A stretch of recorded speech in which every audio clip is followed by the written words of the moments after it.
The year is 3204 in the northern divine region's Baidi city. Dark clouds loom overhead and thunder rumbles across the sky. Amidst the chaos, a lone figure floats in midair, surrounded by crackling lightning. This man is our protagonist Subai. He stands in the heart of the storm, enduring the divine thunder in hopes of ascending to immortality and entering the land of immortals. Unbeknownst to Subai, danger approaches.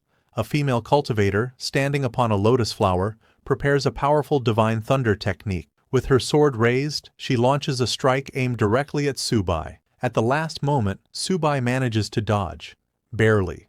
Though he avoids a fatal blow, the attack injures him, and he plummets to the ground. The woman descends and points her sword at him, demanding his surrender. She is Lin Wangqiu, one of Subai's own disciples.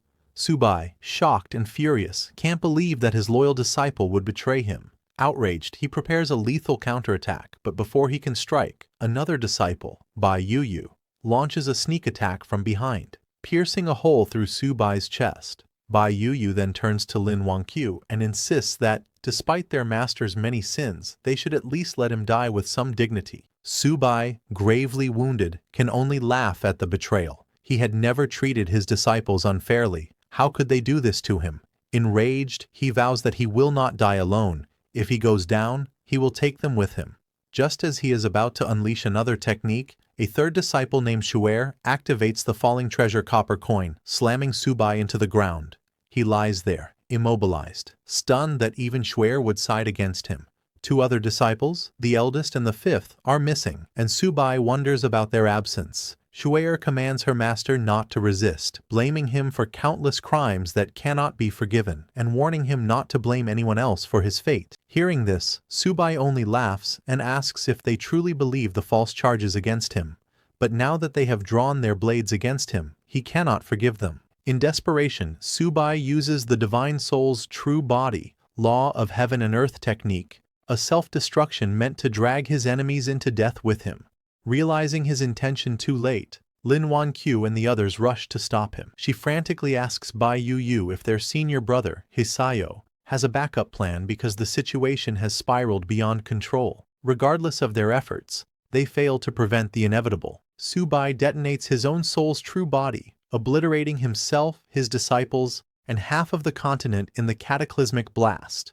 But that is not the end. When Subai next opens his eyes, he finds himself in a strange, unfamiliar place. As he tries to make sense of his surroundings, he hears frantic noises outside. Peering through a window, he sees a world overrun by a zombie apocalypse, with people fleeing for their lives as hordes of the undead roam the streets. Realizing he has been reborn, Subai's thoughts turn back to his traitorous disciples. Why would they betray him? What did they stand to gain? For now, those questions must wait. His priority is to train this new body to its peak, return to the world of immortal cultivation, and make his former disciples pay for what they did. He attempts to gather spiritual energy as he once did. His cultivation had been close to the immortal realm, so if he can just sense the ambient spirit power, he should be able to progress swiftly. Yet to his shock, he feels nothing. Thinking his body might be too weak, he looks outside again and realizes the truth. This world has no spiritual power at all. Furious, he could hardly believe it. How is this possible? Without spiritual power, there was no way for him to cultivate in this world.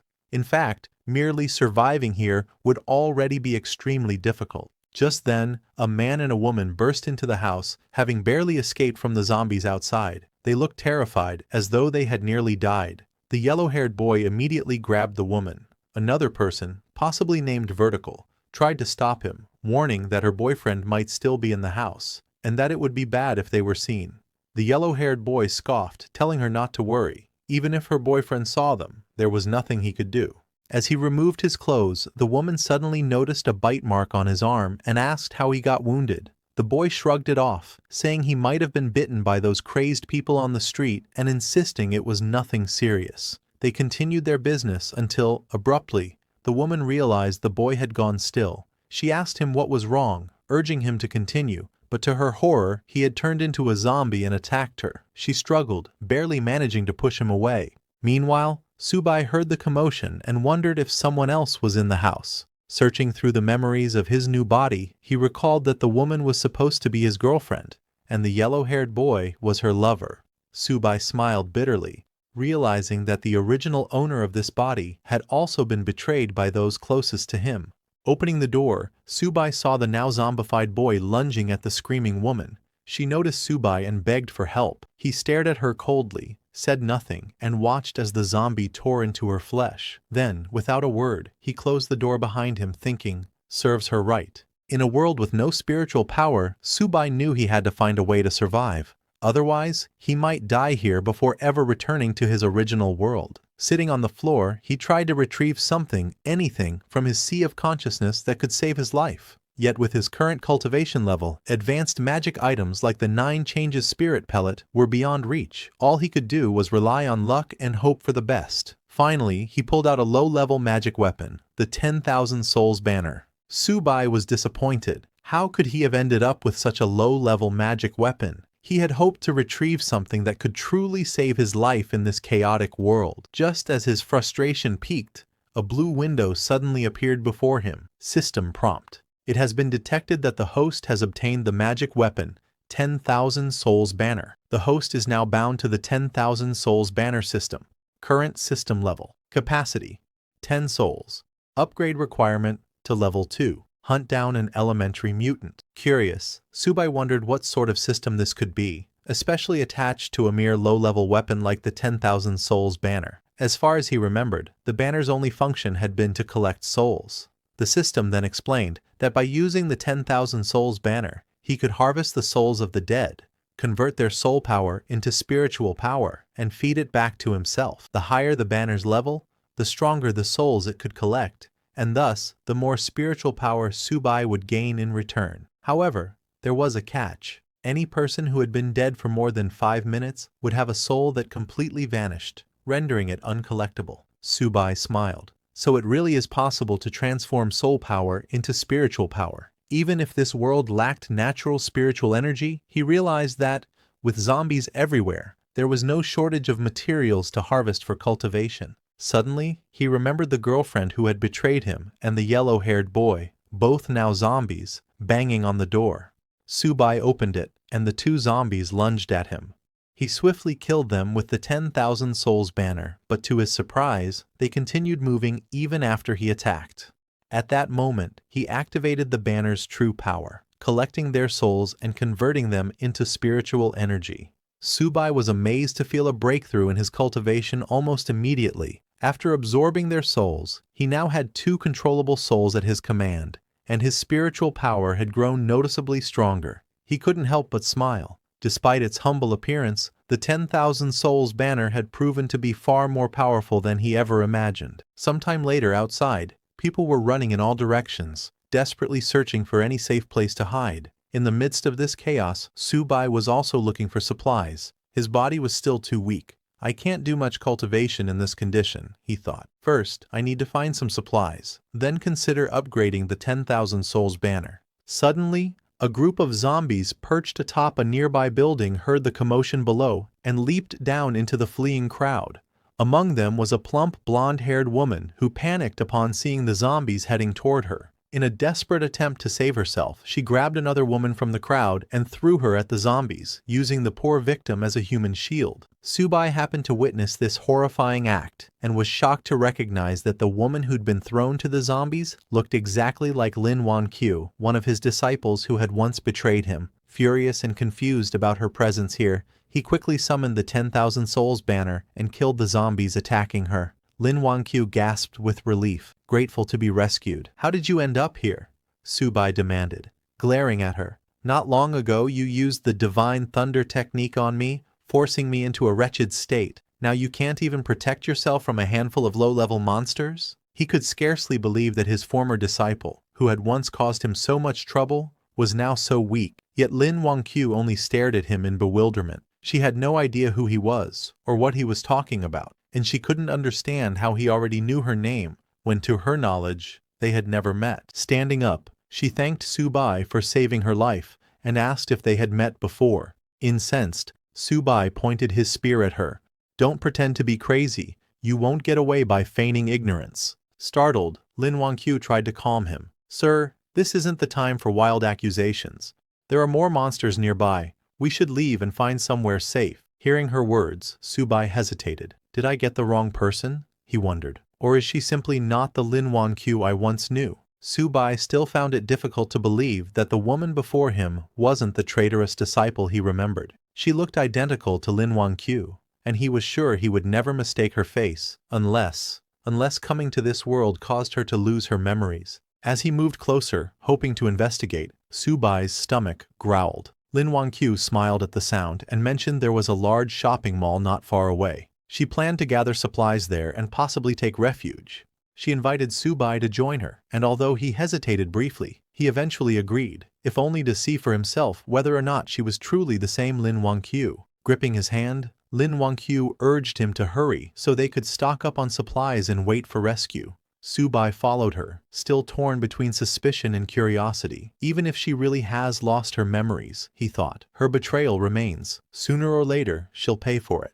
After half an hour, they reached the entrance of a Walmart supermarket. While standing at the front doors, Lin Wangqiu asked for Subai's name. Hearing this, Subai realized she truly seemed unaware of who he was. She wasn't faking her confusion at all. Still, he refused to let his guard down. Stepping past her, he answered curtly, "Subai." Following a brief introduction, Lin Wangqiu invited him to head inside. She suggested they use the store's resources and wait for rescue. But to their surprise, the supermarket was already crawling with zombies, and not just ordinary ones. Among them was a mutated zombie that stood out. It kept mumbling phrases like, "Apply for a card, get 50% off," before slaughtering several normal zombies in its path. Then, it charged straight at Subai. Subai smirked as he felt the creature's aura. It's probably at the initial stage of the spiritual sea realm, he realized. That must be an elementary mutant. Lin Wangqiu, terrified, hid behind him, urging him to retreat and find safety elsewhere. But Subai saw this as an opportunity, not a threat, a sacrifice that could help him upgrade his 10,000 souls banner to level 2. Summoning the banner, he commanded 2 zombie slaves he controlled to attack the mutant. The supermarket erupted into chaos as his zombies clashed with the others, killing them one by one. However, the mutated zombie soon noticed Subai's slaves and charged in to attack. Subai quickly ordered them to pull back, but the mutant was too quick and killed one of his zombie slaves. Seeing an opening, Subai launched a sneak attack from behind. At the same time, his remaining slave, a female zombie, leaped onto the mutant's back and bit into its neck. The mutated zombie roared in pain. Subai quickly ordered his slave zombie to slam it into the ground, knocking it unconscious. Then, he activated the 10,000 souls banner to absorb its soul, making it his newest slave. Right after absorbing the mutated zombie, a system window appeared before him. System prompt: "Congratulations on defeating an elementary zombie. The 10,000 souls banner has been upgraded to level 2. New capacity 5 additional souls. Next upgrade requirement: hunt down an advanced zombie, a foundation stage beast." Subai frowned at the new requirement. "My current cultivation is still at the spiritual sea realm. To defeat a foundation stage beast, I'll need to absorb more spiritual power first." Meanwhile, Lin Wangqiu was awestruck by Subai's display of strength. She had originally dismissed him as some crazed individual, never imagining he was this powerful. Watching her childish admiration, Subai found it hard to believe she could be the same disciple who had once betrayed him and nearly ended his life. With the mutated zombie defeated, the survivors who had been hiding in the supermarket cautiously emerged. Relieved that the threat was gone, they began redistributing supplies and preparing to wait for rescue in relative safety. There seemed to be enough resources to sustain them for a while. Lin Wangqiu turned to Subai, pointing out how large the stockpile of supplies was. "If we use this wisely, we can stay hidden in a safe place until the rescue team arrives," she suggested. However, the other survivors were not so welcoming. One man stepped forward, glaring at Lin Wangqiu and Subai. "This is our territory," he declared. "You can't just help yourselves to our supplies without our permission." Several others quickly agreed with him, insisting that they had risked their lives to gather everything during the chaos. They weren't about to let newcomers take advantage of their hard work. Lin Wangqiu bristled at their accusations and shouted back, "If Mr. Subai hadn't killed that mutated zombie, all of you would have been sitting ducks, waiting to die. Now you want to claim these supplies for yourselves and ignore the fact that he saved your lives?" However, they didn't believe him. They said he was as thin as a bamboo pole. How could someone like that kill a monster? In their opinion, the monsters must have killed each other. Lin Wangqiu shouted, unable to believe how shameless those people were. Before she could say anything more, Subai stopped her and warned her not to argue with mindless people, reminding her that words alone wouldn't change anything. Lin Wangqiu looked at Subai and insisted that he was the one who had obviously defeated those monsters. She couldn't let anyone else take advantage of his hard work. Subai simply smiled and said, "Only the weak use such petty tricks. The strong are always right." He cast a cold gaze over the crowd and announced that he needed supplies, asking who was in favor and who was against it. They all opposed him, telling Subai there were many of them and only one of him, so he couldn't win. They advised him to leave peacefully, hinting that if he angered them, they wouldn't be responsible for what might happen.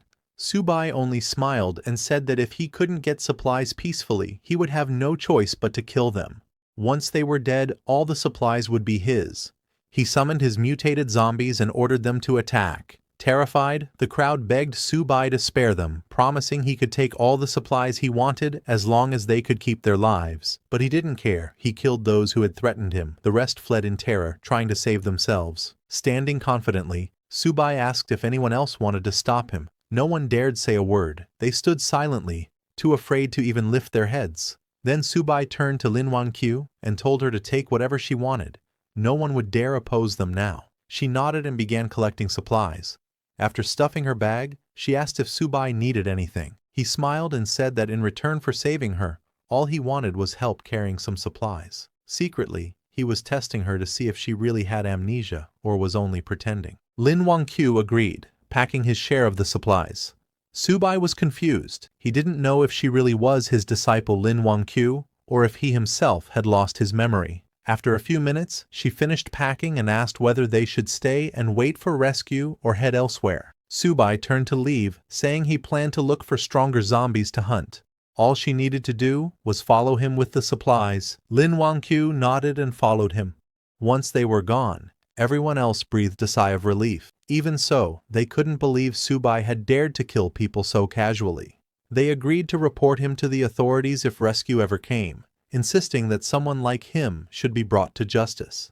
But now that he was gone, they gathered around what remained of the supplies, dividing them up as quickly as possible before any other danger appeared. In the midst of their squabbling, oblivious to the threat looming behind them, Subai's 2 zombie servants crept up, ready to attack. Just then, one man in the crowd noticed the zombies and freaked out, running as fast as he could to save himself. Unfortunately, it was already too late. The zombies charged forward and took down everyone one by one. A blonde, overweight woman remained alive for a moment, terrified and pleading for help, but the zombies spotted her and crushed her head underfoot.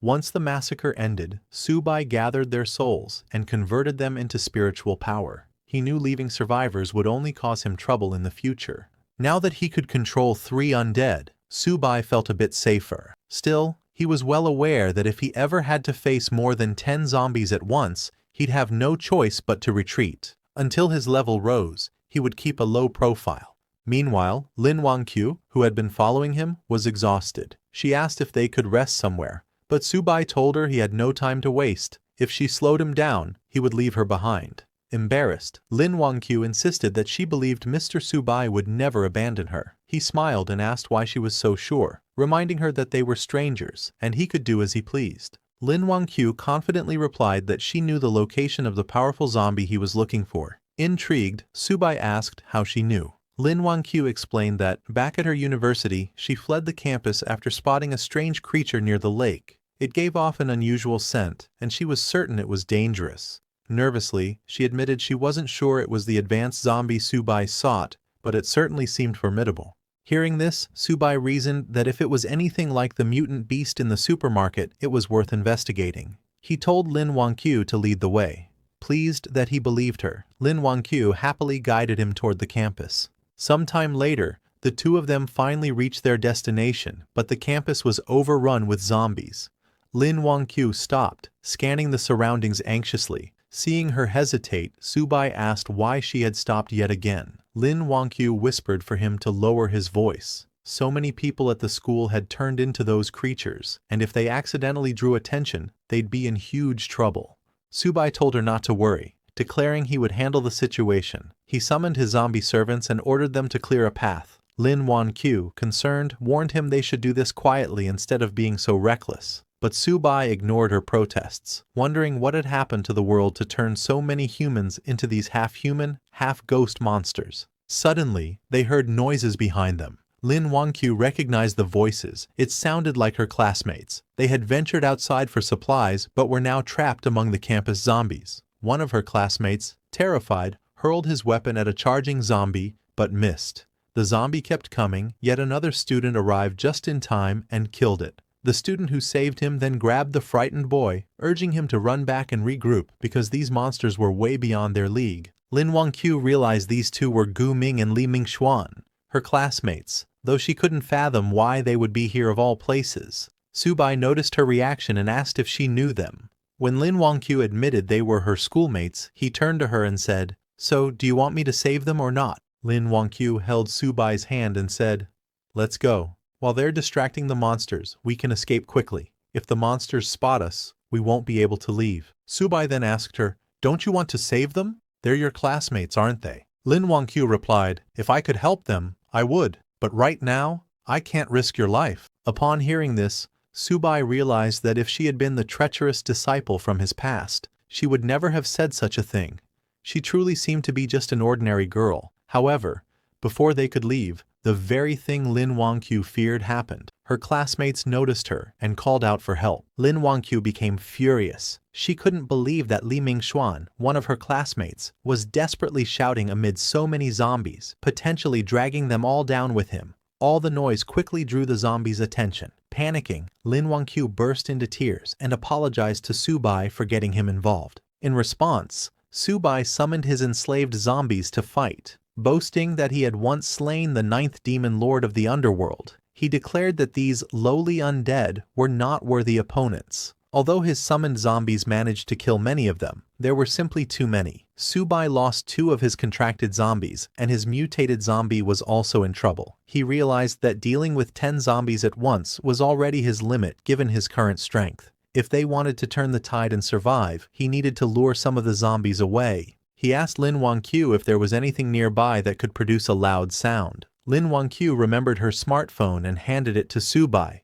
who had never seen such a device before. He was baffled by the idea that a small box could make a loud noise. Instead of explaining, Lin Wangqiu simply turned on the phone's music. Subai was astonished by how loud the sound was coming from what he called a small metal box. Drawn by the blaring music, many of the zombies attacking the mutated zombie turned their attention towards Subai. Overjoyed by this new, magical tool, he threw the smartphone to his mutated zombie slave. The mutated zombie caught the phone and started running, drawing most of the horde away. With so many zombies in pursuit of the mutated zombie, Subai and his remaining undead were free to dispatch the remaining threats one by one. Lin Wangqiu was amazed that such a simple trick had worked. However, Subai grabbed her hand and reminded her they had no time to celebrate.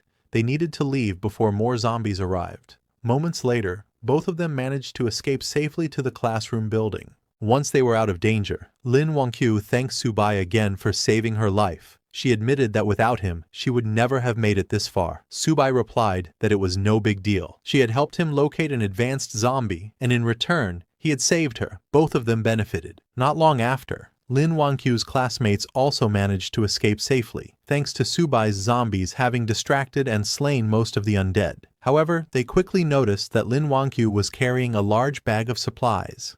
They were thrilled to see Lin Wangqiu return with so many supplies. With that amount, they believed they could wait for a rescue team to arrive. However, Lin Wangqiu scoffed and reminded everyone that these supplies were obtained by Mr. Subai, and she had no right to distribute them on his behalf. Li Mingxuan was furious. He told Lin Wangqiu that there was no point in distinguishing yours and his in a crisis like this. Other students also needed these supplies to survive. Another one of Lin Wangqiu's classmates, sensing the tense atmosphere, stepped in and suggested they all stop arguing and return to the classroom first. They could decide how to distribute the supplies once they were somewhere safer. Turning to Subai, he also invited him to join them, saying they should all stick together in times like these. Subai and Lin Wangqiu followed them back to the classroom. On the way, Lin Wangqiu apologized to Subai for the trouble, but assured him that she would not let anyone touch his share of the supplies. Subai told her not to worry.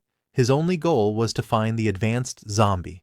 Still, he asked how she could be certain these people would listen to her. She replied that there were many teachers among the survivors, so nobody would dare do anything extreme. Subai simply smiled and said they had better behave, or he couldn't guarantee their safety. Meanwhile, the bold student whispered to Li Mingxuan that he had seen the bag was full of food. With so many supplies, they could sustain themselves for at least a month until rescue arrived. Li Mingxuan nodded but worried that Lin Wangqiu wouldn't agree. And then there was also the matter of Subai. Another student chimed in, saying that now they were back on their territory. Lin Wangqiu and Subai couldn't simply refuse. If they cooperated, they might receive something in return. If not, they would have to deal with them the hard way. Moments later, they arrived at the classroom door.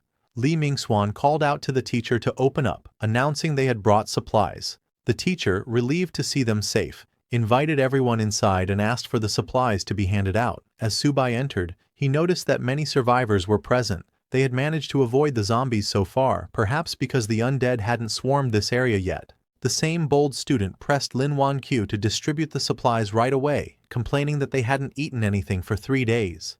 Gritting her teeth in frustration, Lin Wangqiu said she would only give out half. Mr. Subai owned the other half, and they had no right to touch it. Li Mingxuan scoffed and asked why a single person needed so much food. He offered to buy Subai's share at 10 times the market price.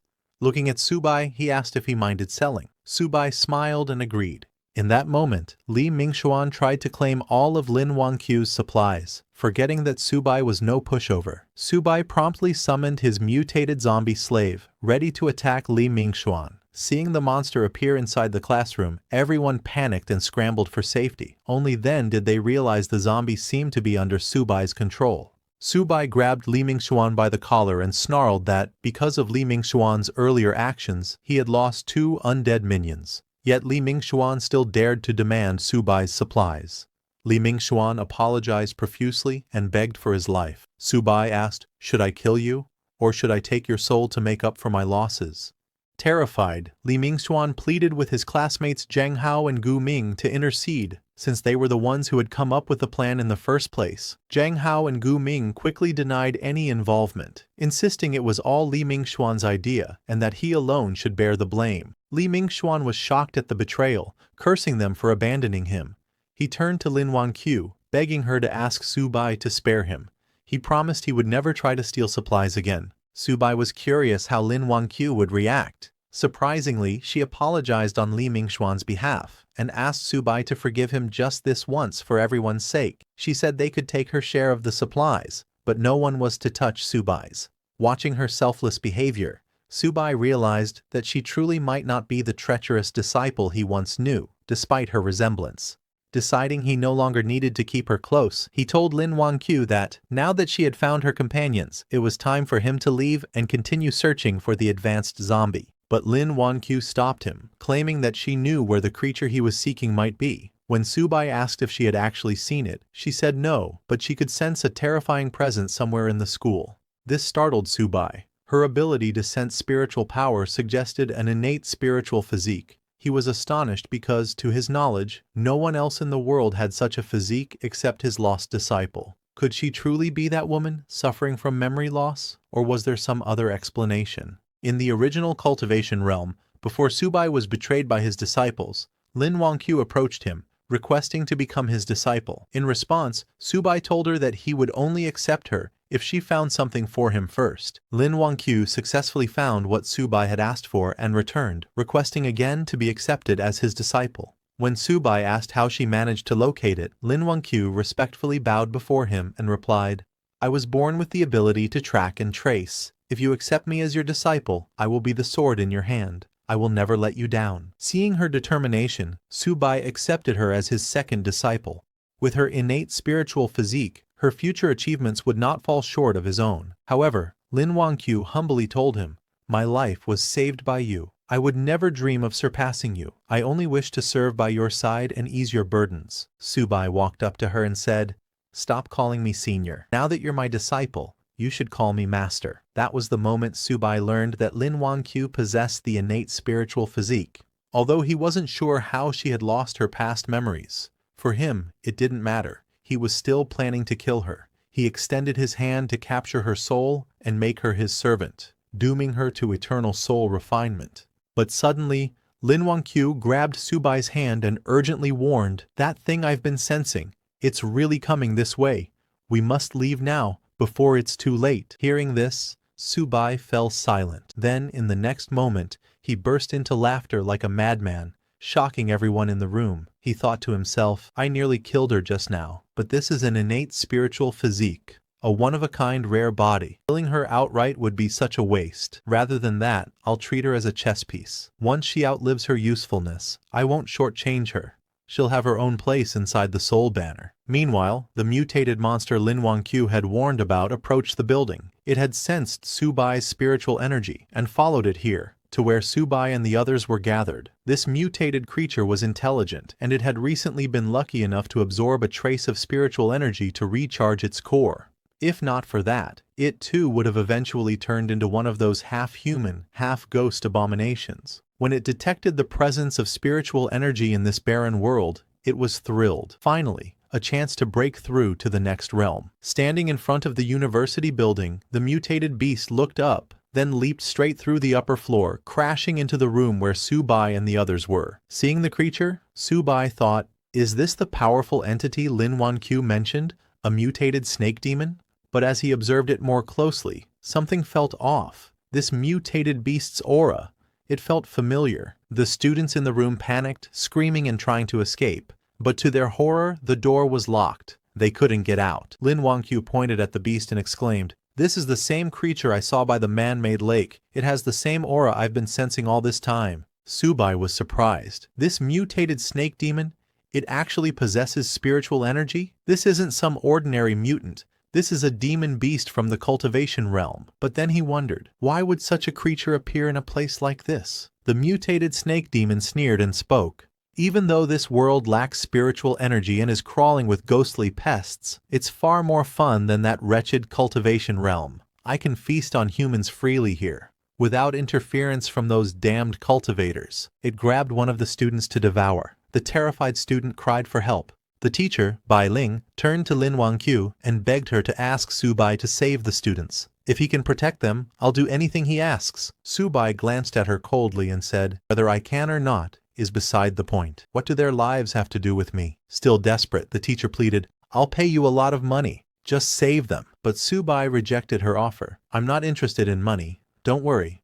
Once you're all dead, I'll collect your souls." As the snake demon devoured the student, Subai ordered his mutated zombie to attack. The zombie leapt into the air and struck from behind, knocking the mutated snake demon to the ground. As the beast lay unconscious, the zombie jumped on top of it to finish it off. But suddenly, the snake demon's eyes flew open. It extended its tongue, wrapping it tightly around Subai's zombie. Staring at Subai, it said, "I knew it. My nose wasn't wrong. There really is spiritual energy here. Unbelievable. A cultivator in this world. Their strength may be weak, but it's enough. It'll do." Just as it grew excited, Subai's zombie kicked its mouth, freeing itself from the demon's tongue grip. Subai smirked. "So the mutated snake demon is coming for me after sensing my spiritual energy? Doesn't matter. I'll just take it down." A monster in the foundation stage. In the past, this kind of trash wouldn't have been worthy of Subai's attention. But now, when his cultivation is only at the spiritual sea realm, he had to be more cautious. However, these people, killing them and refining their souls, might just be enough for him to break through. Turning to them, he coldly announced, "Unfortunately, in my current condition, I can't handle that thing. So, you're all on your own. But, if you're willing to join my 10,000 souls banner and help me break through, there may be a sliver of hope. Of course you can refuse.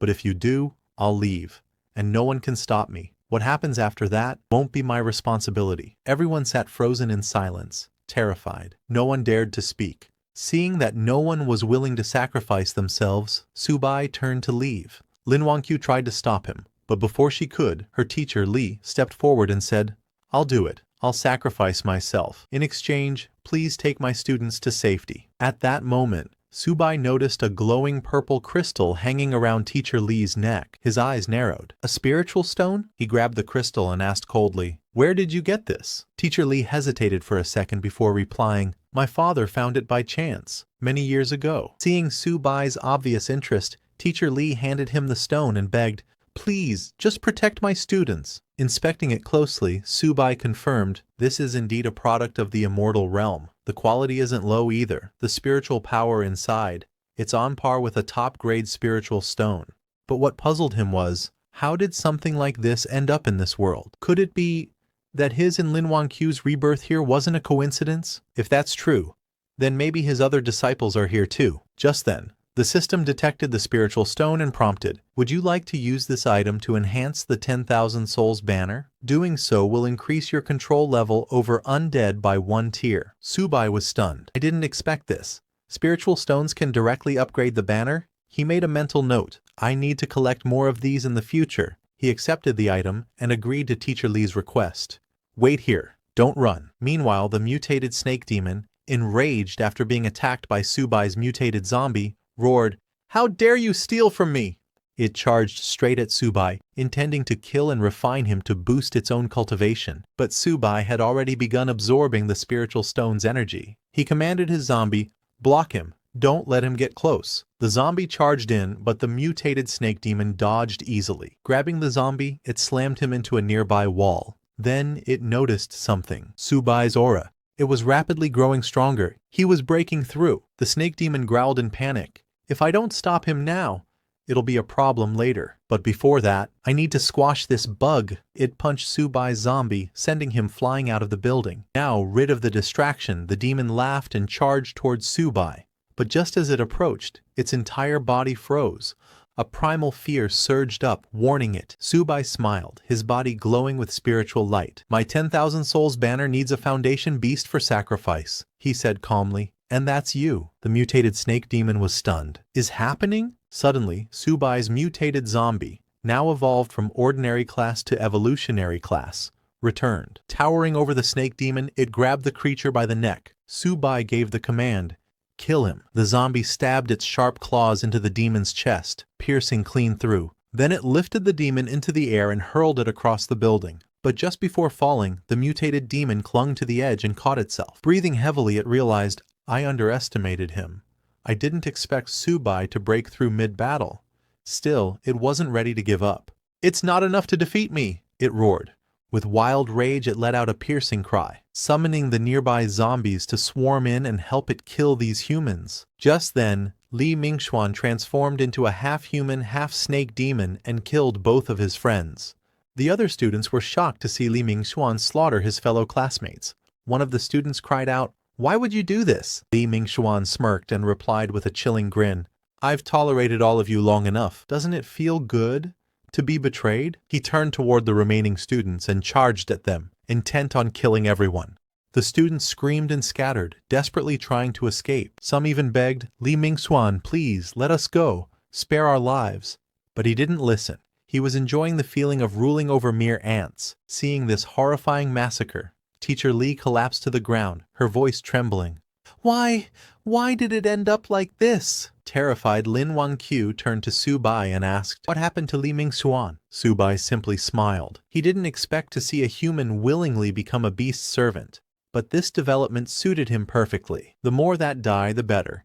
It saves him the effort. They'll all become part of his 10,000 Souls banner eventually. As Li Mingxuan prepared to kill the last student, Teacher Li stepped in and shouted, "Stop! I can't let you go on like this." Li Mingxuan grabbed her by the collar and hissed, "You want to die too? Fine. I'll grant your wish and kill you first." Just as he raised his claws, Subai intervened. He pulled Teacher Li back. Lin Wangqiu told her urgently, "There's no way to appease everyone in this situation. Right now we need to survive, and the only one who can help us is Mr. Subai." Though Subai didn't care about the others, Teacher Li was a different matter. He needed her alive. If he wanted to find the source of the spiritual stone, she had to lead him there. Subai then unfurled his 10,000 Souls banner and began absorbing the souls of all the dead students. Li Mingxuan was stunned. He had waited so long for his master to appear, and now nothing could stop him. He glared at Subai and charged at him, shouting, "You think you can do anything without your monster's protection?" Subai calmly smiled and summoned the very students Li Mingxuan had just killed. Their ghostly forms lunged at him, trying to drag him into the 10,000 Souls banner. Li Mingxuan was confused. How are they alive? I just killed them moments ago." Then he realized they weren't alive. They were just wandering spirits, reanimated by Subai's power. "There's no time to waste on them," he growled. Meanwhile, the mutated snake demon watched Subai's 10,000 souls banner and scoffed. "You're planning to use that trash weapon on me? Do you think I'm made of mud?" Subai chuckled. "You have no idea who I am. And my 10,000 souls banner still needs a dead soul like you as sacrifice." At the same time, Li Mingxuan managed to partially free himself from the grasp of Subai's zombies and ran toward the mutated snake demon for help. The demon scowled. "Just my luck. I finally meet an immortal cultivator and he turns out to be a demon cultivator? These puppets he controls are strange and dangerous. If I don't act quickly, I'm in trouble." Although he had already broken through to the Foundation realm, he knew that continuing the fight might end badly. "At worst, I won't get any spiritual energy, and I'll die too." Desperate, he grabbed Li Mingxuan and growled, "I gave you power. Now it's time to repay me." Then he hurled Li Mingxuan towards Subai to buy himself some time to escape. But before he could flee, Subai gave the order. His mutated zombie leapt high into the air and came crashing down onto the snake demon, slamming him into the ground. The zombie grabbed the demon and restrained him, locking down all movement. "You're not going anywhere." Just as the mutated snake demon struggled to break free, Subai made his move. He transformed several of his zombies into stone statue form, anchoring them into the demon's limbs, binding its hands and feet so tightly it couldn't move an inch. The demon let out a pained roar, its body shaking violently. Blood oozed from the cracks in its scaled flesh as it cried out in fury and humiliation. "I admit defeat. For today," it hissed, its voice trembling with suppressed rage. "But don't think this is enough to hold me forever." In a desperate move, the demon's main body detached from the larger snake host and fled into the distance like a dark shadow melting into the horizon. Li Mingxuan, who had just barely survived, watched the escape in panic. Wait, boss, don't leave me behind. I haven't escaped yet." But before he could move, the remaining students, those who had narrowly survived his betrayal, surrounded him, cold hatred burning in their eyes. "Karma always comes back around. You really think you'll walk away after killing so many of us?" Fear flooded Li Mingxuan's eyes as he stumbled back. Stay away. I'll kill you if you come any closer, I swear." But the crowd no longer feared him. They descended on him without mercy, fists and feet replacing words. Li Mingxuan died the same way he lived, violently and utterly alone. Nearby, Lin Wangqiu turned towards Subai, her voice filled with disbelief. "That monster? We're really just letting it go?" Subai only smirked. "It's just a lowly snake demon. Does it really believe it can escape my spiritual sense?" Far away, the mutated snake demon, now free from its bindings, let out a long breath. It had narrowly escaped death. But one question clawed at his mind. Where did that demonic cultivator come from? Then a chilling realization crossed his thoughts. Could he too have been pulled into this world through the chaotic spatial rift, just like me? Doesn't matter. I'm free now. A Foundation establishment cultivator like him, he'll never find me. But he was wrong. Before he could take another step, a shadow fell over him. Subai appeared directly behind him. "Try running again," he said coldly. "Let's see if you can escape my spiritual sense now." Terror flooded the snake demon's expression. His whole body trembled. How did he track me this fast? How strong is his spiritual sense? Subai didn't waste time. He ordered his mutated zombies forward. As the beast tried to flee, Subai himself lunged in, grabbing the demon's legs and arms, pinning it down. The mutated zombie struck its vital point, sealing its core. The snake demon howled in agony, completely paralyzed. "If I can't live in peace, none of you will," the demon bellowed. He activated his final skill, Serpent Shadow Clone. Dozens of shadowy snake clones burst forth, swarming towards Subai. Laughing, the demon mocked, "Your soul banner is useless now. Once I devour you, your puppets will vanish." But Subai showed no concern. He raised his 10,000 souls banner, calmly scanned the illusions, and in a flash, stabbed the real body. The snake demon gasped. How did you see through it? Not even nascent soul cultivators could." Subai's expression remained unchanged. "If you weren't still useful, I would have shattered your soul already." With that, he unleashed the soul-binding power of the banner. Black tendrils wrapped around the demon's very spirit. "You'll never get me," the demon roared. "I'll destroy my soul before I serve you." In a final act of defiance, it attempted to self-destruct its soul, but once again, it had underestimated Subai. With a single thought, Subai activated his spiritual sense manifestation. His soul form materialized in front of the demon, grabbing and stopping the detonation mid-explosion. The snake demon stared in horror. "That pressure. You're not Foundation establishment. His voice cracked. Soul formation? The truth hit him like a blade to the chest. He had offended a soul formation powerhouse. He dropped to his knees, pleading, "Please, don't kill me. I was wrong." But his pleas fell on deaf ears. The 10,000 Souls banner absorbed his soul in its entirety. System notification. Congratulations.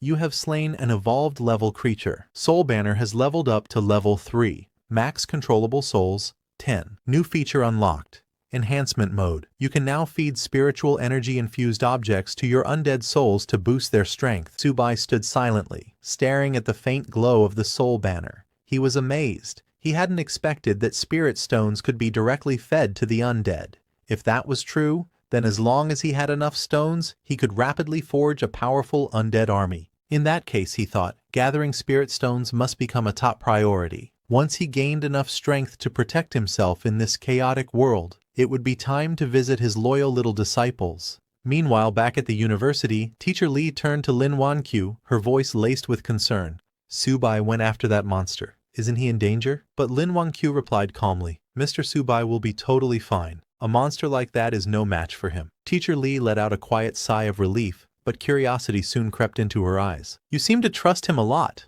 He doesn't appear to be a student here. How did you meet him? Lin Wanqiu hesitated for a moment before speaking. When I ran out of the school during the chaos and was about to be attacked by monsters, he saved me. Her eyes flickered with a strange emotion. When I first met him, I felt something odd, a strange sense of familiarity, like I've seen him before. Just then, Subai returned. Lin Wanqiu ran toward him. Mr. Subai, are you hurt? He pushed her gently aside and replied coldly, a low-level demon like that? There's no way it could hurt me. Then he turned to Teacher Lee. Do you know where to get more of those spirit stones? Teacher Lee looked apologetic. That one belonged to my father. I don't really know where he found it. If you want answers, you'll have to ask him yourself. Subai narrowed his eyes. She hesitated again, then spoke cautiously. If you truly want to find him, we'll have to make another deal. The last time I spoke with him was 3 days ago. He was trapped somewhere, waiting for rescue.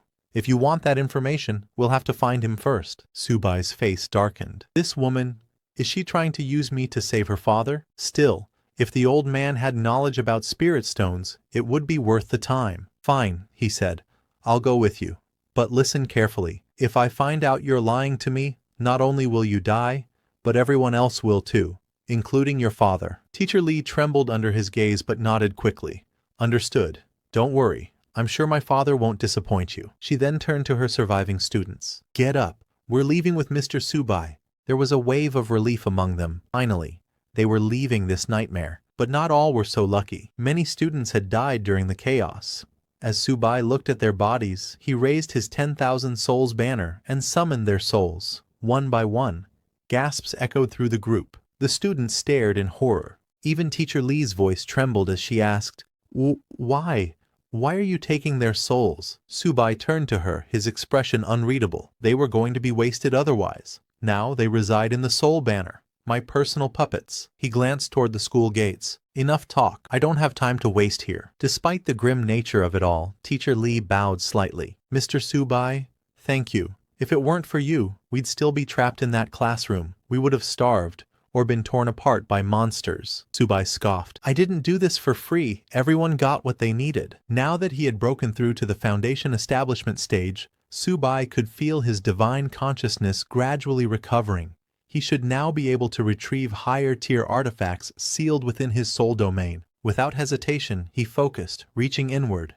And suddenly, a brilliant sword appeared before him. Subai's eyes widened. Could it really be fate? Lin Wanqiu stared at the sword, stunned. Something stirred in her heart. I feel like I've seen that sword before. Subai turned to her, expression sharpening. Could this be a sign that her memories are returning? He narrowed his eyes. If this girl truly regains her memories and realizes she's fallen into the hands of her former master, a lamb remembering her shepherd, just before the slaughter. He threw the sword onto the ground and looked at her. Hold on to it. Lin Wanqiu blinked in surprise. Me? What do I even do with a sword? Are you asking me to fight monsters? Subai nodded. I won't protect you forever. You need to learn to protect yourself. She hesitated. I've never used a sword before.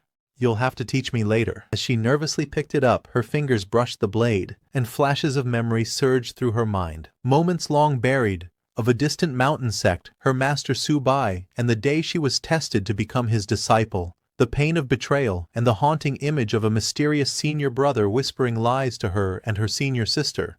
Lies that turned them against their master. She staggered back slightly, clutching her head. The fragments were blurry, incomplete, but they were returning. At last, Lin Wangqiu finally saw her master's face, the very master she had once betrayed. And he looked exactly like Subai. The moment she met her master's angry gaze, Lin Wangqiu was so terrified that she fainted and collapsed to the ground. Seeing her suddenly fall, Teacher Li and the others were shocked. But before anyone could help her, Subai, realizing that Lin Wangqiu's memories had returned, immediately raised his soul banner and released his newly controlled snake beast to attack her. Before Lin Wangqiu could even react or say a word, the snake beast coiled its muscular body around her and began to squeeze. Witnessing Subai's sudden attack, Teacher Li and her students stood frozen in shock. Teacher Li rushed forward pleading with Subai to stop, but he didn't even flinch. The snake beast tightened its grip, slowly suffocating Lin Wangqiu. Struggling desperately, Lin Wangqiu managed to free her mouth. Gasping for breath, she choked out, "Mr. Subai, your monster's gone mad. Please help me." Subai approached her and slammed the soul banner down in front of her, terrifying her further. He sat beside her and asked coldly, "Lin Wangqiu, do you remember now?" Scared and confused, Lin Wangqiu asked, "Remember what? What are you talking about?" Teacher Li begged Subai to spare Lin Wangqiu, insisting she was a good child. Subai, too, was unsure. Lin Wangqiu's reaction didn't seem fake. He wondered if her memories had truly returned, or if it had only been a momentary flash. Uncertain, he decided to confirm it himself. Placing his hand on Lin Wangqiu's head, Subai used Soul Search to delve into her memories. He saw everything, including himself, but found no evidence that she had remembered her past. He knew memories couldn't be faked, which left him wondering if she truly hadn't recalled anything. Both Lin Wangqiu and Teacher Li stared at Subai, frightened and confused. After confirming it for himself, Subai decided to let her live, for now. He stood up and called back the snake beast, which released Lin Wangqiu and returned to the soul banner. Subai walked away as if nothing had happened, saying coldly to Lin Wangqiu, "Maybe this sword doesn't suit you." He retrieved the sword from her and said to the others, "Let's go, don't waste time." Teacher Li turned to her students and reassured them, "It's okay, hurry and follow." But Lin Wangqiu felt something was off. She couldn't understand why she had suddenly called Subai master, or why she felt such a strange sense of familiarity toward him. And she wasn't alone. Even Subai was confused, wondering if this was all some kind of divine will. He resolved to get to the bottom of it. After walking for several hours, Teacher Li led them to a building. Pointing at it, she said to Subai, "This is one of my family's properties.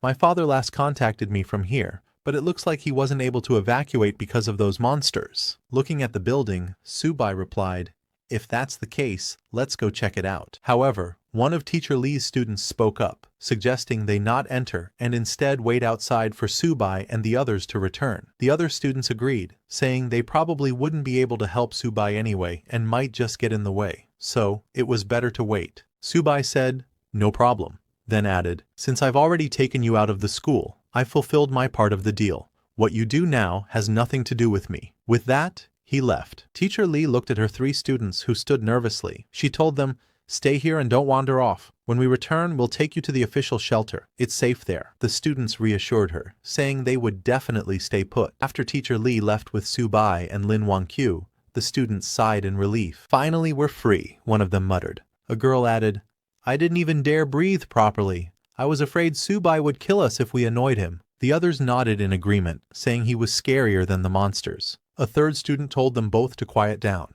"Let's just stay here quietly and survive." Meanwhile, Subai, Lin Wangqiu, and Teacher Li approached the building's gate. But before they could enter, Lin Wangqiu suddenly sensed something and asked them to wait. She looked to the side and saw something approaching. She warned Subai, "Something's coming. Soldiers, being chased by zombies." When the soldiers saw Subai's group, they shouted, "Get away! This place is dangerous. Don't come closer. Get back before the monsters reach you." Watching the soldiers fire at the zombies, Teacher Li said to Subai, "They must be the official rescue team. They might know where my father is." Hearing that, Subai made up his mind to help them.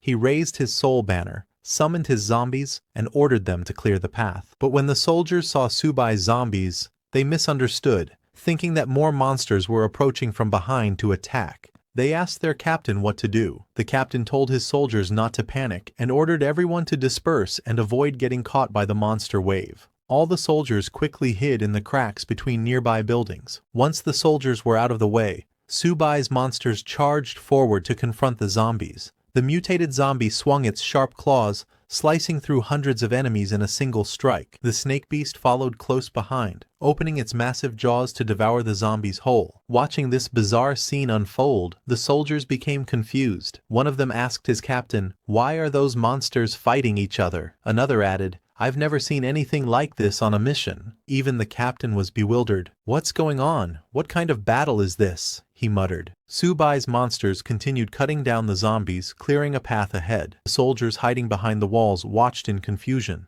The captain warned them, "Don't let your guard down. Evacuate now, before the monsters notice us.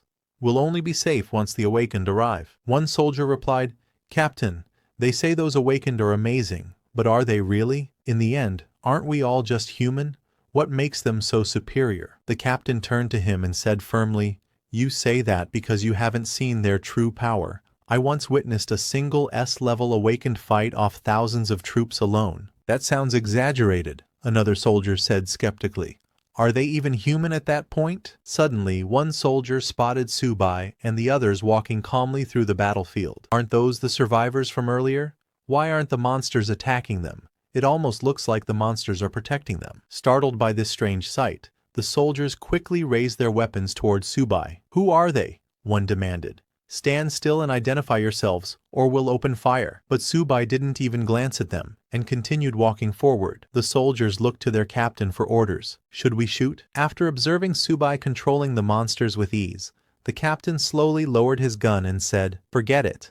This isn't someone we can deal with." He stepped out from hiding and called out, "Wait! Please stop." Subai paused and turned slightly as the man introduced himself. "I'm Xiao Changqing, captain of the 3rd Search and Rescue Team from Z City. Were you sent by the Bureau? Are you awakened reinforcements?" At that, Subai finally turned to look at him. "Awakened? What do you mean?" The captain hesitated. "Oh, I see. You're not the one I was referring to." But before he could ask more, he stopped himself, suspecting Subai might be a rogue awakened, a lone wolf. That would be a problem. Just then, Teacher Li stepped forward. "We're here looking for someone.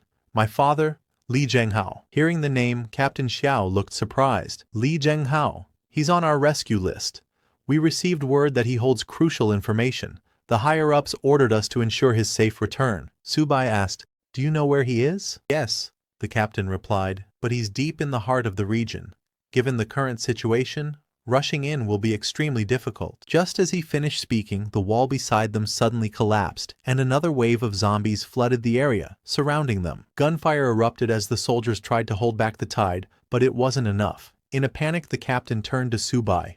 "Even if you're not with the government, please help us. We don't care if we die, but at least one of us needs to make it out alive and deliver the information." Without hesitation, Subai nodded. "I'll get you out of here, but in return, you have to take me to the target." The captain agreed immediately. Subai raised his soul banner and commanded his monsters to attack. The mutated beast and the snake monster leapt into the horde, smashing zombies left and right. The mutated zombie swung its claws, instantly severing hundreds of undead. The snake monster opened its jaws and unleashed a torrent of fire, incinerating thousands.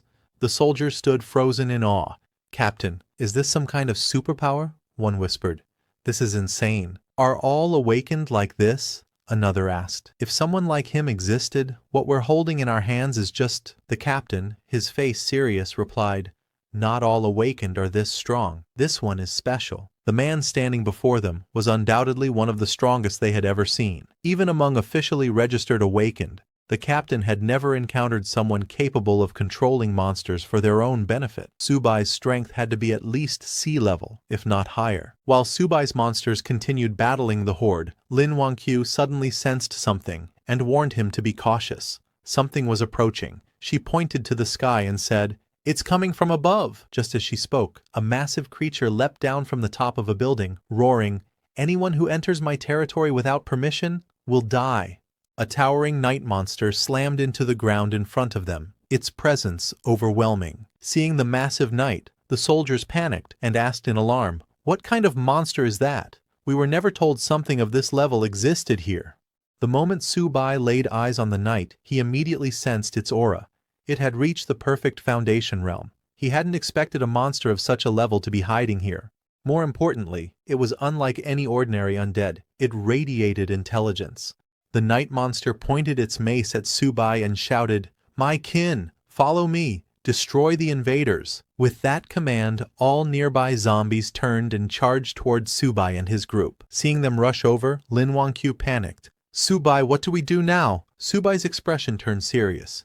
"Get ready to fight. Even if we die, we'll take as many of them down with us." Despite the situation, Su-bai was excited, a rare intelligent undead. If he could capture this knight's soul and absorb it into the 10,000 souls banner, there was a chance the souls of his other undead could develop independent consciousness. A massive breakthrough. He stepped forward, blocking Lin Wangqiu and Teacher Li behind him. Turning to the soldiers, he ordered, "Stay back. This knight is mine." Su-bai was confident. If he could capture this creature, he could raise an army of undead with intelligence.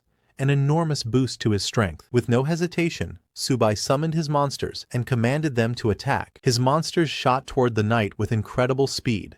The mutated monster leapt into the air and delivered a powerful punch, clashing with the knight's mace using its darkened fist. At the same time, the snake monster wrapped its thick body around the knight's leg, restricting its movement. The night monster looked down and realized this human was controlling undead. Fury surged through it. Recognizing Su-bai as a serious threat, it let out a deafening roar and unleashed an energy blast from its body, sending all of Su-bai's monsters flying backward. It raised its massive mace and, as it gathered energy, bellowed, "I am the Lord of the Undead. How dare a mere human challenge me?" With that, the knight swung its mace with devastating force, aiming to annihilate Su-bai's monsters in a single strike. Witnessing its power, Su-bai's expression shifted slightly. The knight's strength was at least on par with a Golden Core realm warrior. That level of combat ability made him wary. Now, more than ever, Su-bai wondered, just where had this terrifying undead monster come from? When that undead monster unleashed his full power, a man was watching from afar, standing on the rooftop of a building. Upon seeing Su-bai, the man in glasses smiled and said, "A sweet prey discovered. My lord will surely be pleased." He contacted his lord, and suddenly a dark figure appeared in the sky. The man in glasses reported that he had found a foundation-building cultivator capable of controlling the dead. Hearing this, his lord ordered him to kill Su-bai and seize his body, saying the spiritual energy within was extremely valuable. If he succeeded, he would be rewarded. The man in glasses laughed and assured his lord, "Don't worry, the Bone Fiend Lord is already hunting him down." Meanwhile, the undead monster swung its massive sword towards Su-bai. Teacher Li and Lin Wangqiu were terrified, while the soldiers behind them opened fire, shouting that they would fight with everything they had. Lin Wangqiu grabbed Su-bai's hand and said that even if she died, she would stay by his side. As the sword came closer, Su-bai closed his eyes and sensed that this was a Golden Core realm undead lord. But it was merely a facade. Its true strength was only at the peak of the foundation building stage. Even though Su-bai had lost all his cultivation, such a beast could not stop him. He immediately retrieved the sword he had once given to Lin Wangqiu and manifested his Dharma body at its peak level. The massive Dharma body materialized, unleashing its might. Su-bai used it to shatter the undead monster's sword. The monster froze in shock, staring at the manifestation. How is this possible? A manifestation of the heavens and earth? A nascent soul secret technique? It exclaimed. Even the soldier's captain was stunned. "This is stronger than any ability user I've ever seen. This is insane." One soldier asked, "Are there really ability users this powerful?" Su-bai, however, began to sweat. He had only managed to gather a small amount of spiritual energy, and now it was all gone. But obtaining the Scaled King in return was worth it. Seeing a nascent soul secret technique before him, the undead monster panicked. Unsure how to fight against it, it turned to flee. Su-bai wasn't about to let it escape.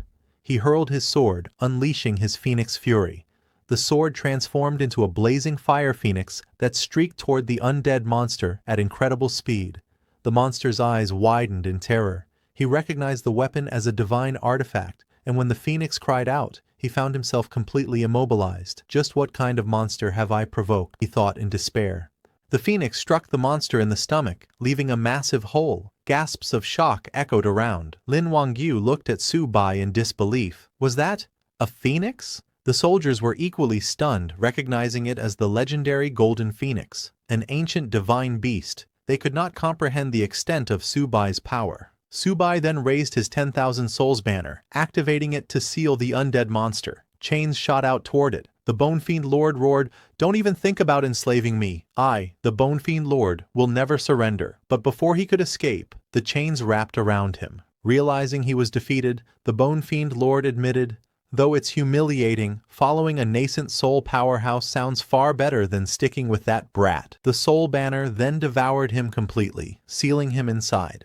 A system notification appeared. "Congratulations, host, for slaying a commander-level creature. 10,000 souls banner has leveled up. Host's current realm, Chi refining stage. 10,000 souls. Banner level 4. Controllable boss level undead 1.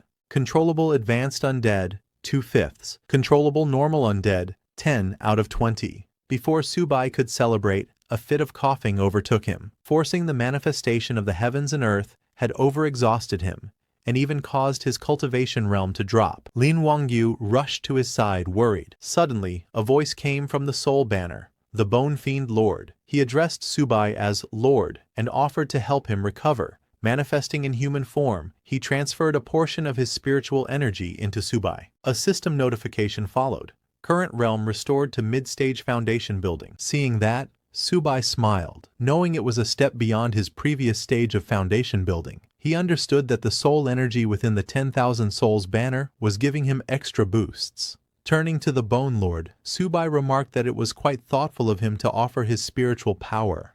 The Bone Lord and Subai both knew that, as part of the banner, he served Subai alone, and only hoped Subai would trust him. The Bone Lord acted this way because, after witnessing the manifestation of heaven and earth and the divine weapon infused with Phoenix power, he realized Subai must have been in the nascent soul realm before arriving in this world. With such a foundation, Subai would surely rise to the peak again.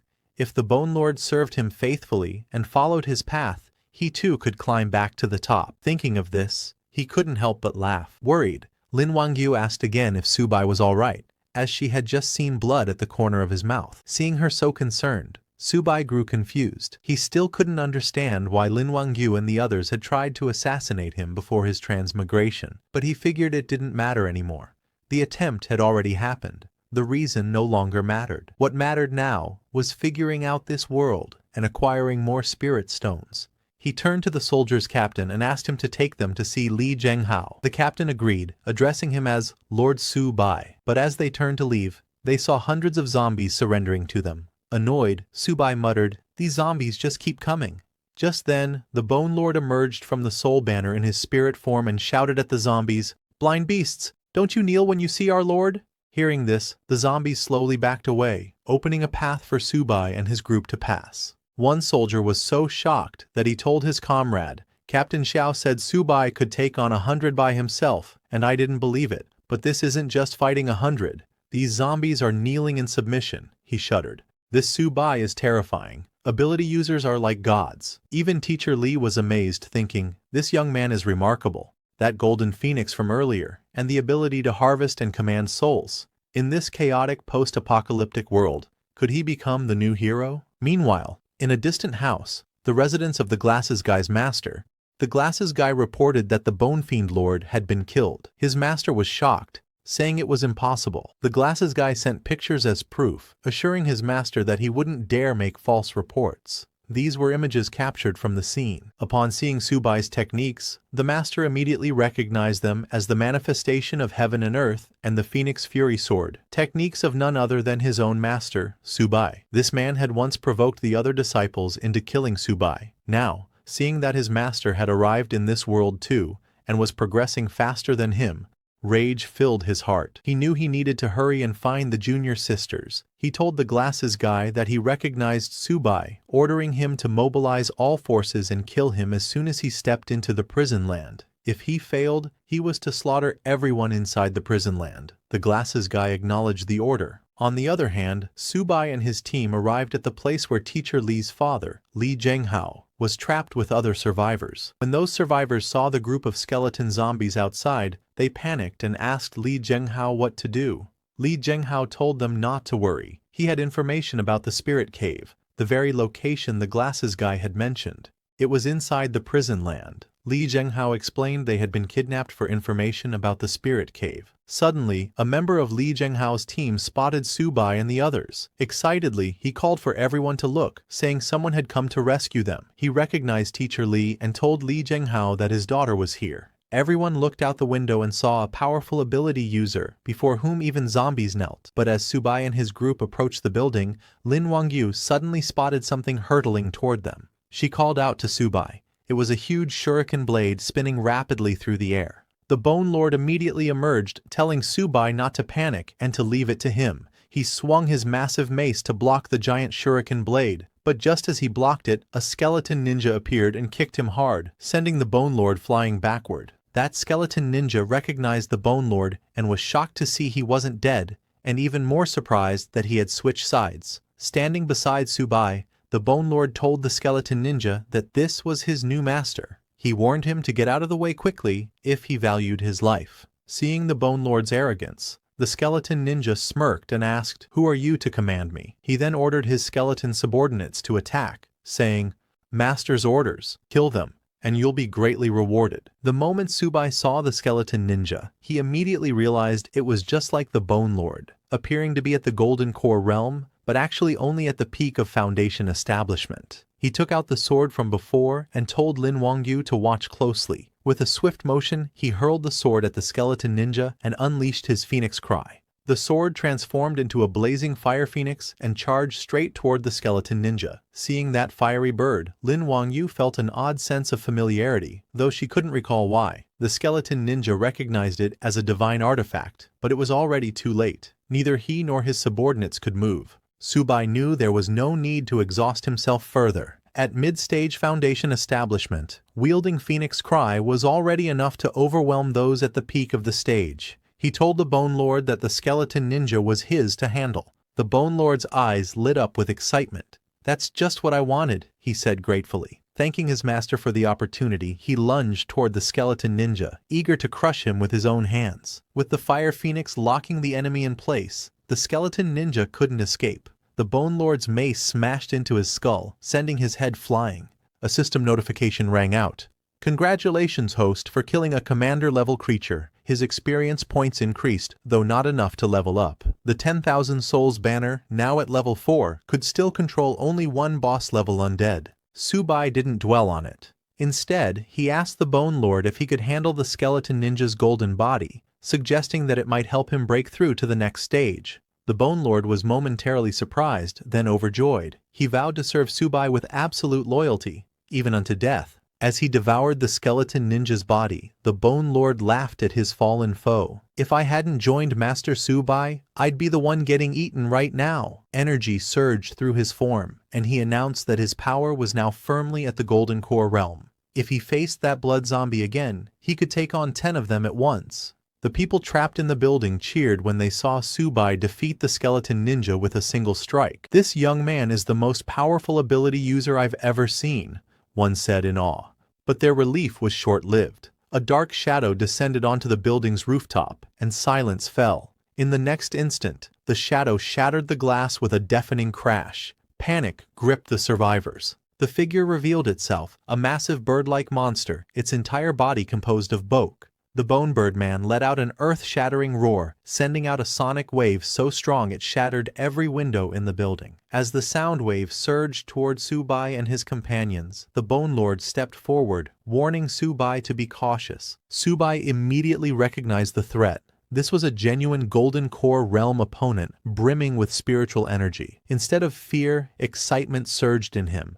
If he could kill it, he was certain he would break through to the peak of Foundation establishment, and the 10,000 Souls banner would rise to level 5. Inside the building, fear swept through the survivors.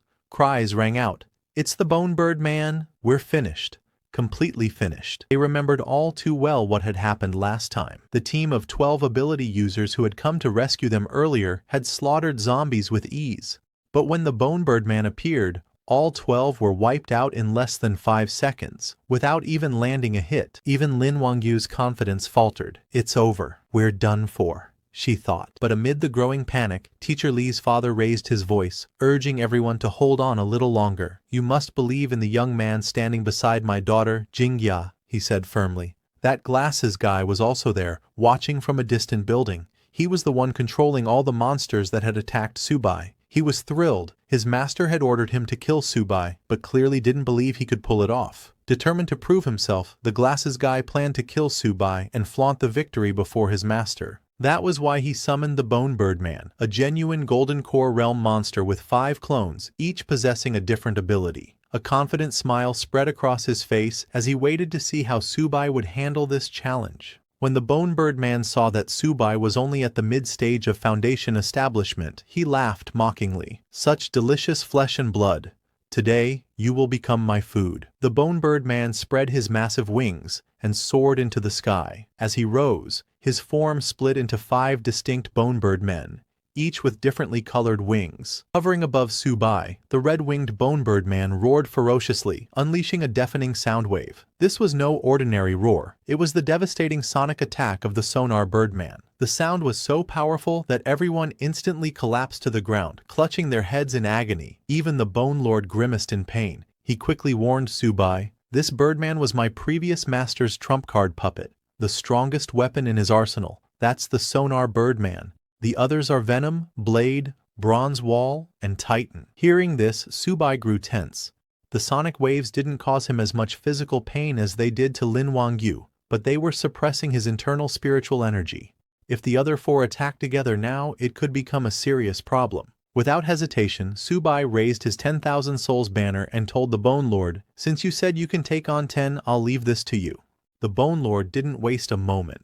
"Leave it to me," he bellowed, leaping toward the red-winged Sonar Birdman. But the yellow-winged Bronze Wall Birdman intercepted him, blocking his mace with its enormous wings. Before the Bone Lord could push forward, the blue-winged Blade Birdman attacked, launching razor-sharp feather blades toward him. While the Bone Lord clashed with both enemies, the purple-winged Bone Birdman charged straight at Subai and the others. Seeing it approach, Subai quickly drew his sword. As the purple bird closed in, he unleashed his Phoenix Force Sword Division technique, swinging with all his might. But the purple bird suddenly halted in midair, then retaliated with a midair slash of its own razor-sharp wings. Subai ducked just in time, but the edge of the wing still caught his arm, leaving a bleeding gash. He glanced at the wound. His movements had been slowed, and his aim thrown off. The sonic attack was impairing both his speed and precision. Now his combat strength had dropped to below early-stage Foundation establishment. And worse, he couldn't afford to overuse the Divine Avatar technique again. Doing so repeatedly in such a short span risked shattering his very soul. At that moment, Subai found himself unsure of what move to make next. But Subai was the mighty emperor who had slain demon kings before. He knew this mere birdman was only a matter of time. Once he broke through the Sonar's influence and regained his strength, with the Phoenix Cry sword, he would have a chance. He raised the soul banner and released all his zombies and slaves, ordering them to charge. Subai's zombies and the giant snake rushed toward the Birdman, but even all of them were no match for the Birdman and his clones, who flew into the air, using 5 different powers. As Subai struggled, one suddenly attacked him from behind, injuring his back. As he fell to the ground, the Birdman laughed at his attempt to resist the sonar power, saying it was impossible. Seeing their master mocked, the Bone Lord grew furious and challenged the Birdman. "Aren't you Su Haoji's trump card? Is this all you've got?" Hearing this, the Green Birdman attacked the Bone Lord, mocking him for talking tough when his strength was already spent. It told the Bone Lord that even breaking through to Golden Core meant nothing, because under the Sonar's power, everyone was forced to the ground, unable to fight back. Teacher Lee trembled with fear as she saw that just one cry from the Birdman paralyzed everyone. Even the soldiers were terrified, calling the skeleton Birdman an abomination. How could they possibly defeat it? Lin Wangyu muttered that it was over, everyone would die here. Seeing their despair, the glasses-wearing man laughed, saying his master had ordered him not to kill Subai, but now Subai was completely defenseless. He told them to enjoy being tortured slowly to death by the Bone Bird Man. Watching everyone struggle, Teacher Lee's father came to the window and shouted, begging Subai to stop fighting because he couldn't defeat the Birdman. He pleaded with him to run, to please take Li Jingya and escape. Frustrated, Subai wondered if he really had to use that move. But before he could act, a sudden strike flew toward the Birdman, hitting the red one and forcing it to stop using the sonar power. Just then, a yellow-haired lady leapt into the air, saying they were all too noisy. With another strike of her staff, she smashed the red Birdman's skull, destroying it completely. As it died, the sonar power vanished, and everyone's headaches stopped. Teacher Lee sighed in relief, saying her head no longer hurt. Lin Wangyu turned and asked if Subai had stopped it, but a soldier told her it was a woman. Hearing this, everyone looked at the yellow-haired woman. Teacher Lee was amazed by her dashing figure, and Lin Wangyu commented on her cold, beautiful face. Even the soldiers were shocked by the powerful aura radiating from her. Subai stood up and thanked the yellow-haired girl, but she told him to kill the enemy first, and when they were done, to lend her the soul banner so she could play with it. Meanwhile, the Bone Lord regained his powers and immediately leapt at the blue Birdman. "Dog Birdman, can't make a sound anymore, can you?" he roared, and with a single strike, he killed it. Seeing this, the purple Birdman tried to escape into the sky, but before it could flee, Subai's Phoenix Cry sword flew out and cut its neck. The purple Birdman fell to the ground and died, while the sword returned to Subai. Without the sound waves, the Birdmen were utterly defenseless. The Glasses Man immediately recognized the yellow-haired woman wielding the staff. The Weapon King, Chuan Yinyun, why is she here? He couldn't understand it, but decided to follow his master's orders to kill everyone in the warehouse. The Green Birdman asked the yellow one who the staff wielder was, wondering where this wild woman had come from.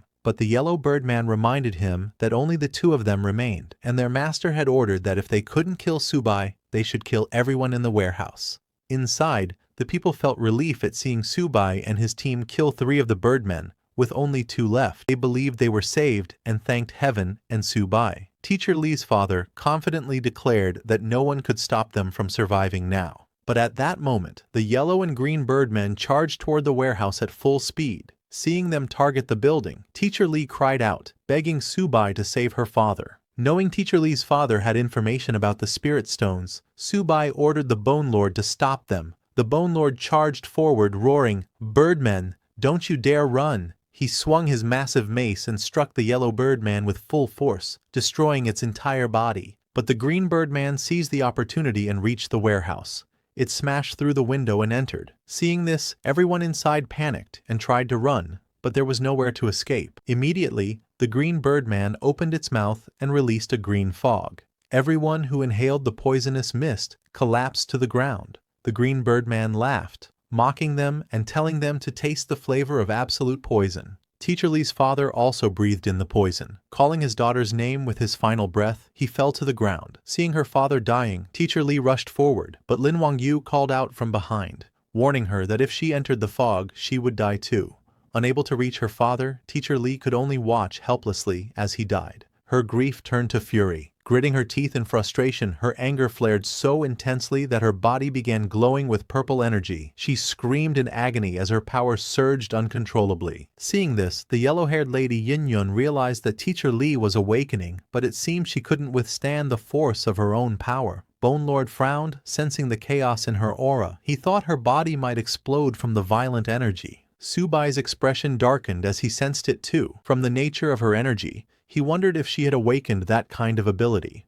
Without hesitation, he grabbed the unstable Teacher Lee and soared into the sky. For him, this chaotic energy was nothing new. He had seen countless disciples experience this before. As the Immortal Realm Emperor, such matters were child's play. Raising his soul banner, Subai commanded it to form a barrier around them. Once the barrier was in place, he channeled his own energy into Teacher Lee's body, knowing that with proper guidance, chaotic awakenings could be stabilized quickly. Lin Wangyu, watching from below, felt a strange sense of déjà vu. In her mind, she saw herself standing in front while Subai stood behind her, channeling energy into her body. A single word surfaced in her thoughts: Master. She couldn't understand why, but seeing Subai and Teacher Lee together made her feel unexpectedly sour. After a few minutes, Subai brought Teacher Lee back down to the ground. She had calmed, her awakening stabilized under his guidance. Subai then told her to test her ability, give the Birdman a fitting punishment. Hearing that, the green Birdman sneered. He mocked Subai, asking who he thought he was trying to fool, and then turned to flee. But Teacher Lee shouted, "Birdman! Your wings have malfunctioned. You've fallen to the ground." The moment her words left her lips, the green Birdman's wings truly malfunctioned. Shocked, he plummeted from the sky, unable to understand how his wings had failed for real. Everyone stared in disbelief. Just by speaking, Teacher Lee had made reality bend to her words. Lin Wangyu could not believe her eyes. Bone Lord muttered in suspicion, wondering if this ability could be what he thought it was. Teacher Lee confirmed it herself. That's right. This ability is called Words Become Reality. My words are truth. My words are reality. And of course, it was thanks to Subai's guidance that I was able to master it. Subai immediately ordered Bone Lord to finish off the Birdman and told Teacher Lee to go and save her father. She acknowledged and ran off. Bone Lord raised his massive mace and laughed as he struck the fallen Birdman with full force. "This is my true power at the Golden Core realm," he roared. With a single crushing blow, the green Birdman was destroyed. As it died, Subai raised his soul banner and chains of spiritual energy shot out, binding and capturing the Birdman's soul. The glasses-wearing man was stunned. Subai had truly demonstrated his strength. Even the Bone Birdman had been taken down, but he consoled himself, thinking it was fine. The people in the warehouse should already be dead, so the mission wasn't a failure. Just then, a system notification appeared before Subai. "Congratulations, host. You have slain a commander-level creature. The banner of 10,000 souls has leveled up. Current realm, Foundation Establishment. Banner level, 5. Controllable boss level, Undead, 2. Controllable ordinary, Undead, 39. And with that, the soul of the green bone bird was pulled into the banner, shackled by chains of light. The once mighty creature could never have imagined that it would one day be captured inside the banner of 10,000 souls. Bone Lord told the Birdman that he should consider himself lucky to become a soul in the Master's banner and ordered him to serve their master well. Hearing them speak, Subai looked into the soul banner and asked the Birdman if there was a way to neutralize the poison. The Birdman turned his head away in silence. This angered Bone Lord, who struck the Birdman fiercely. "When Master asks you a question, you answer," he roared, "or I'll tear your bones apart." Left with no choice, the Birdman finally spoke. He told Subai that if he sucked the poison out, it would naturally dissipate. Without hesitation, Subai followed Teacher Lee into the warehouse. They ran up the staircase and reached the 3rd floor. Teacher Lee flung open the door and rushed inside, calling out for her father, who lay unconscious on the ground. Seeing him in that state, Teacher Lee immediately unleashed her power. She shouted, "Let the poison in Li Zhenghao's body leave him," but nothing happened. Her ability failed, and her father remained still. She tried again, but before she could speak, she felt a wave of nausea. Collapsing to the floor, she vomited a massive mouthful of blood. Teacher Lee stared in horror at the blood staining the ground. Subai explained firmly, "The Words Become Reality ability is powerful and versatile, but it is extremely demanding on spiritual energy and one's own body. If overdrawn, at best you'll fall into a coma. At worst, it will shatter your bones and marrow, or even take your life. You're lucky this time it only caused you to cough blood. Next time if you force it, you might not survive." Then he raised the soul banner and commanded the Birdman to come forth. His voice was cold as he warned, "If Teacher Lee's father dies, your soul will scatter and vanish forever." Terrified, the Birdman immediately appeared and said he would do it right away. He rushed to Teacher Lee's father and began sucking the green poison mist from his body. Drawing on his full strength, he pulled out every trace of the venom. Finally, he turned to Subai and reported, "The poison has been in his body for too long. I managed to save his life, but I cannot say when he will wake up." Hearing this, Teacher Lee burst into tears of relief and rushed to her father's side. Subai, however, felt a stab of disappointment. If Li Zhenghao remained unconscious, he still wouldn't know the whereabouts of the spirit stones, and he didn't know what to do next. Seeing Subai worried, Lin Wangyu stepped forward. Without realizing it, she blurted out, "Master," then quickly corrected herself, saying, "Mr. Subai, I can sense an energy body in Mr. Lee's possession." She frowned, confused. "Why do I keep calling him Master? What exactly is my connection to him?" Subai bent down to check Li Zhenghao's belongings, and to his shock, he really did possess a spiritual crystal, and not just any crystal, but a high-grade one. His eyes widened. In this world without spiritual energy, a high-grade spirit stone existed? He handed the crystal to Lin Wangyu and asked her to try sensing it. She closed her eyes, holding the stone, and focused on its aura. After several seconds, her eyes snapped open in shock. She pointed east and declared, "I can feel it. This stone originated from that direction, about 20 to 30 kilometers away." Subai immediately turned and said, "Let's go. We're heading east." Teacher Lee interrupted, saying she needed to stay and care for her father.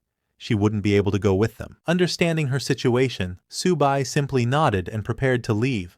But before he could, Yin Yun, the yellow-haired woman, stepped forward and stopped him. "Subai, do you remember what I asked you earlier?" she said. You wanted to borrow my weapon for a while, Subai replied. That's right, Yin-Yun answered. Subai tossed the soul banner toward her without hesitation. Yin-Yun caught it, stunned. She had expected him to refuse, but he had given her the weapon so easily.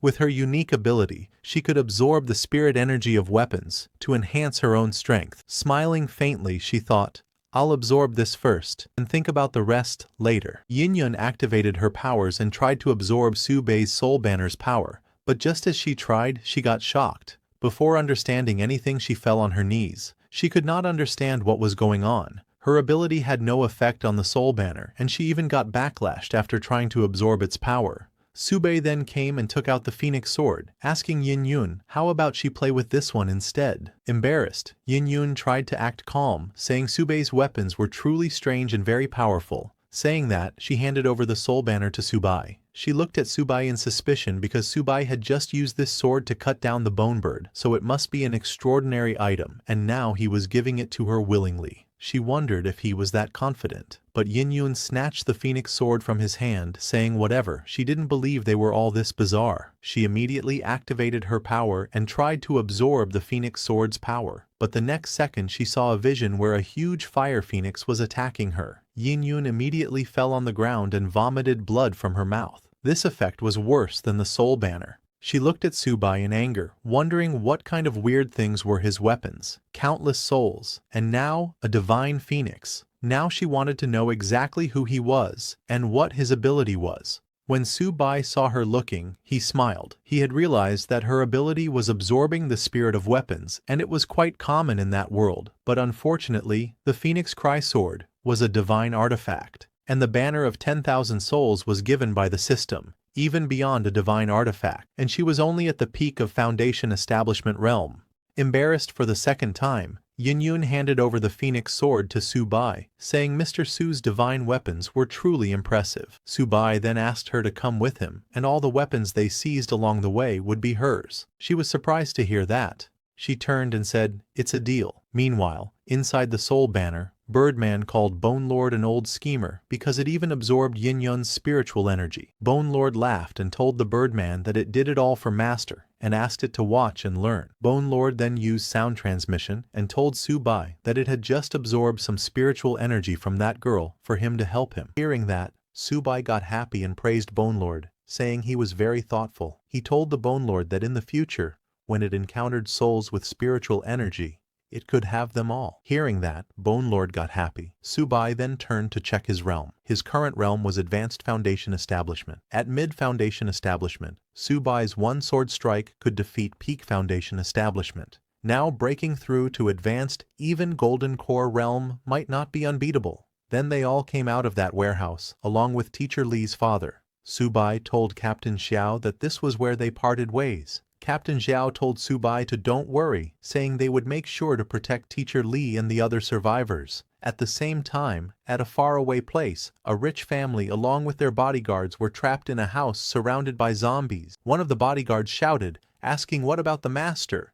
We can't break through at all. Just then the zombies broke free and attacked the bodyguards.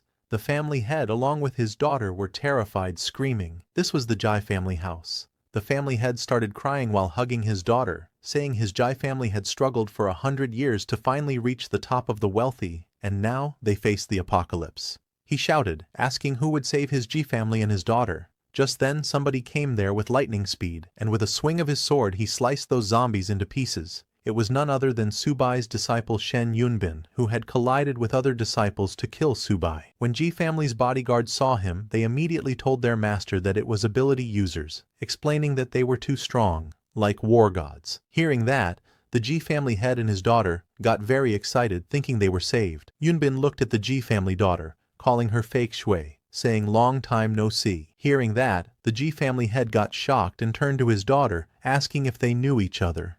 His daughter immediately declined, saying no, but admitted that she felt like they had met before. Yunbin got close and patted Fake Sue's head and called her Little Snow, explaining to her that she was his dear junior sister. Hearing him call her junior sister, Little Snow immediately remembered everything about her senior brothers and sisters and her master. When Subai's face snapped in front of her eyes, she opened her eyes in shock. She called Yunbin's senior brother and told him that she seemed to remember everything now.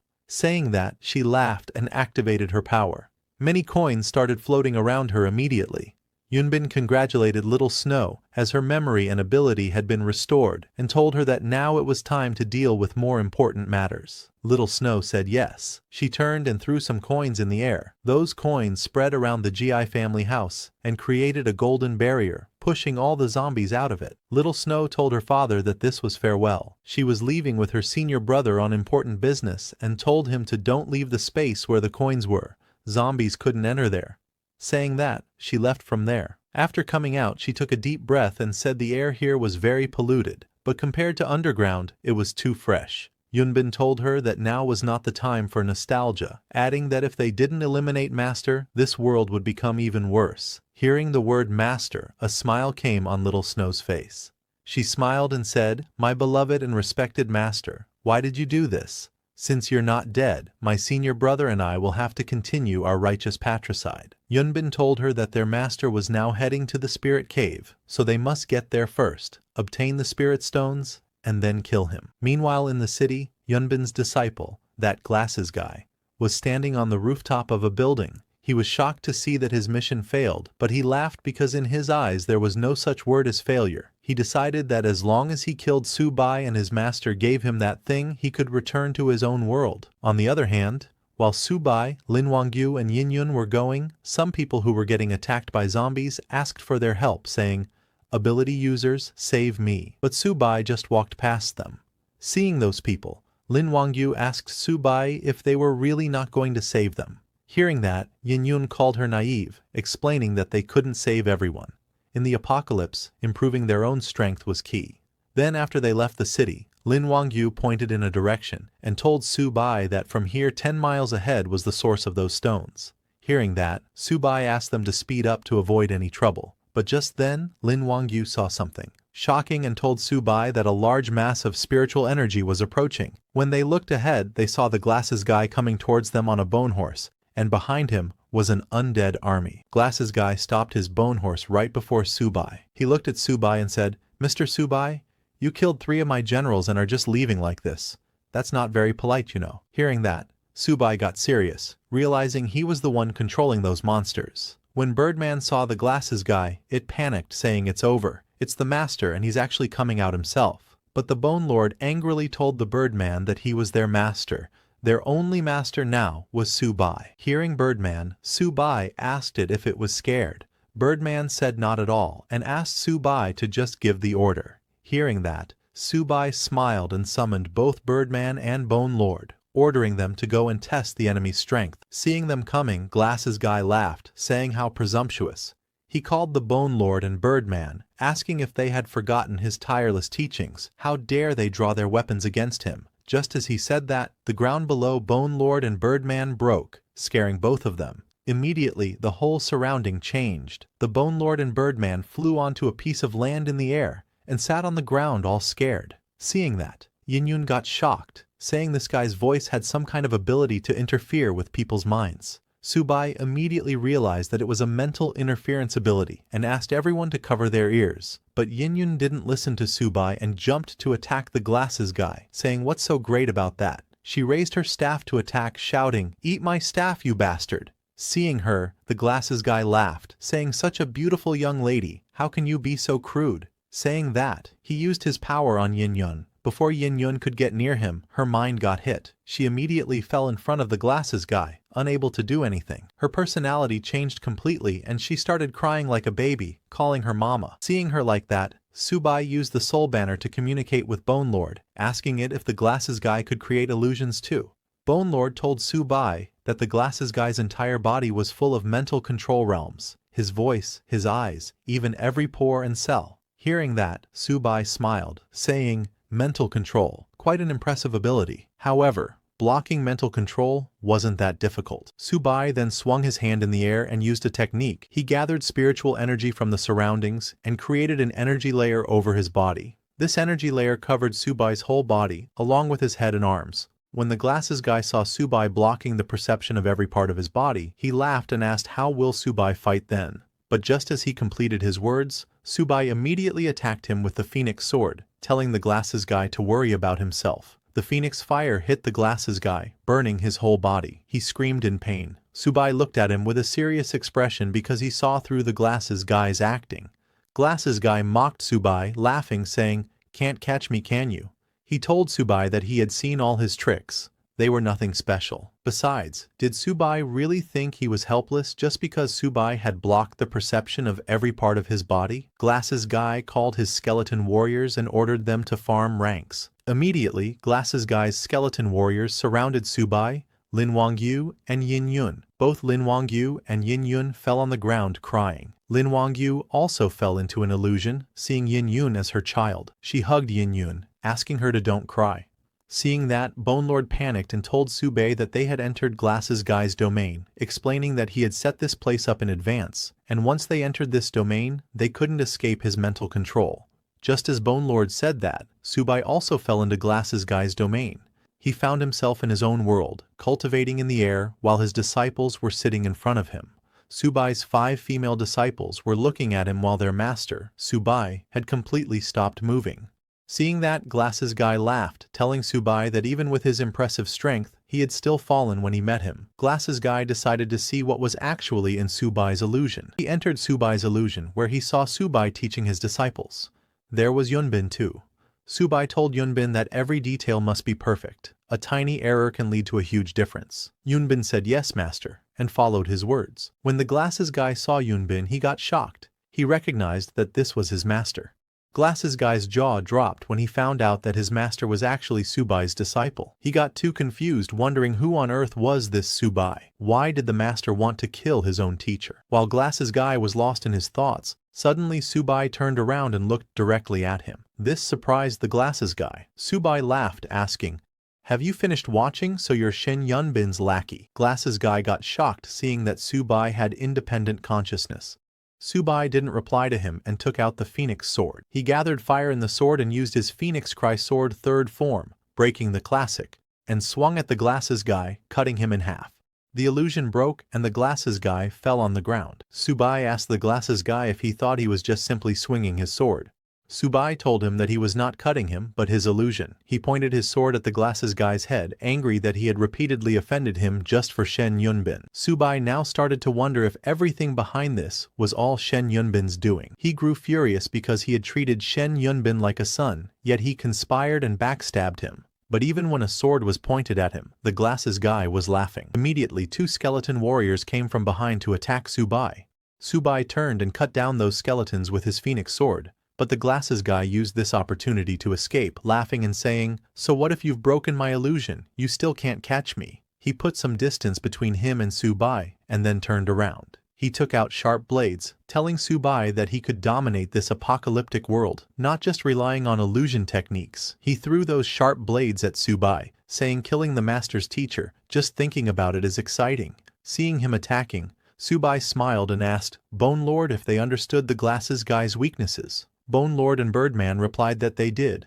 Hearing that, Subai said very good and summoned both Bone Lord and Birdman, telling them that he was leaving the Glasses guy's soul consciousness to them. Just as Subai said that, both Bone Lord and Birdman came out of the soul banner and charged at the Glasses guy. Seeing them coming, Glasses guy grew angry and shouted, "Bone Lord, you dare to face me in combat!" He threw more blades at Bone Lord and Birdman, telling them to come back after training for another 100 years. But the Bone Lord blocked all the blades of the Glasses guy, saying he looked down on others too much. Birdman used his wings to deflect all the blades, telling Glasses guy that he should reassess after 3 days apart. When the Glasses guy heard that, he realized that something was off. He used his senses and got shocked to feel Bone Lord and Birdman's aura. Both Bone Lord and Birdman jumped to attack the Glasses guy. Still in shock, Glasses guy asked if they had broken through to the Golden Core realm. How was that possible?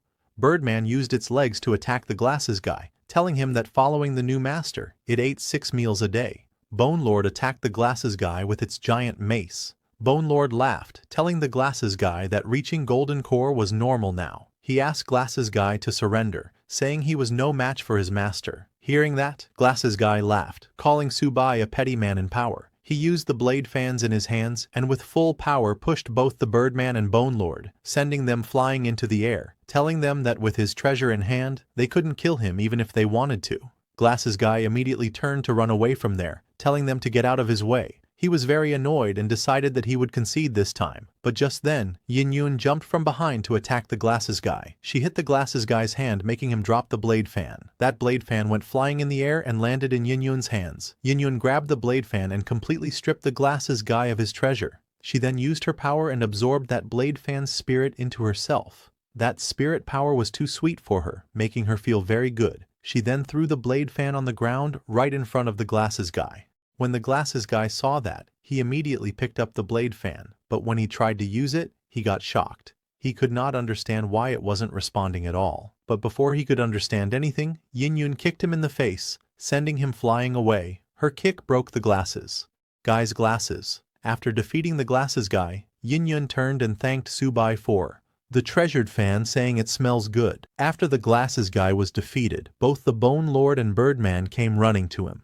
Both Bone Lord and Birdman used their giant mace and kicks to finish off the glasses guy. Bone Lord grabbed the glasses guy's corpse, laughing, saying, "Old master, I'm going to eat your soul now." But before he did, the Birdman attacked the Bone Lord, asking to let him eat because he hadn't eaten before. Bone Lord pushed the Birdman, saying, "Go away, you are new here. Why are you butting in?" Hearing that, Birdman started fighting the Bone Lord, asking him to let him go first or he would chop him up. But Bone Lord told it to stop boasting, asking if it wanted to have a go. When Subai saw them fighting, he just told them to split it in half. Hearing their master's command, they finally stopped and agreed to split it in half. As the Bone Lord was splitting the soul of the glasses guy with Birdman, it wondered how Subai knew it was aware of the glasses guy's weakness. This made the Bone Lord realize that his new master was far smarter than the glasses guy, and so he should better behave himself. Both Bone Lord and the Birdman then absorbed the glasses guy's soul. Immediately the Birdman shouted in excitement, saying it tasted so good it felt like it was approaching mid-golden core. Bone Lord agreed, saying the flavor was absolutely amazing.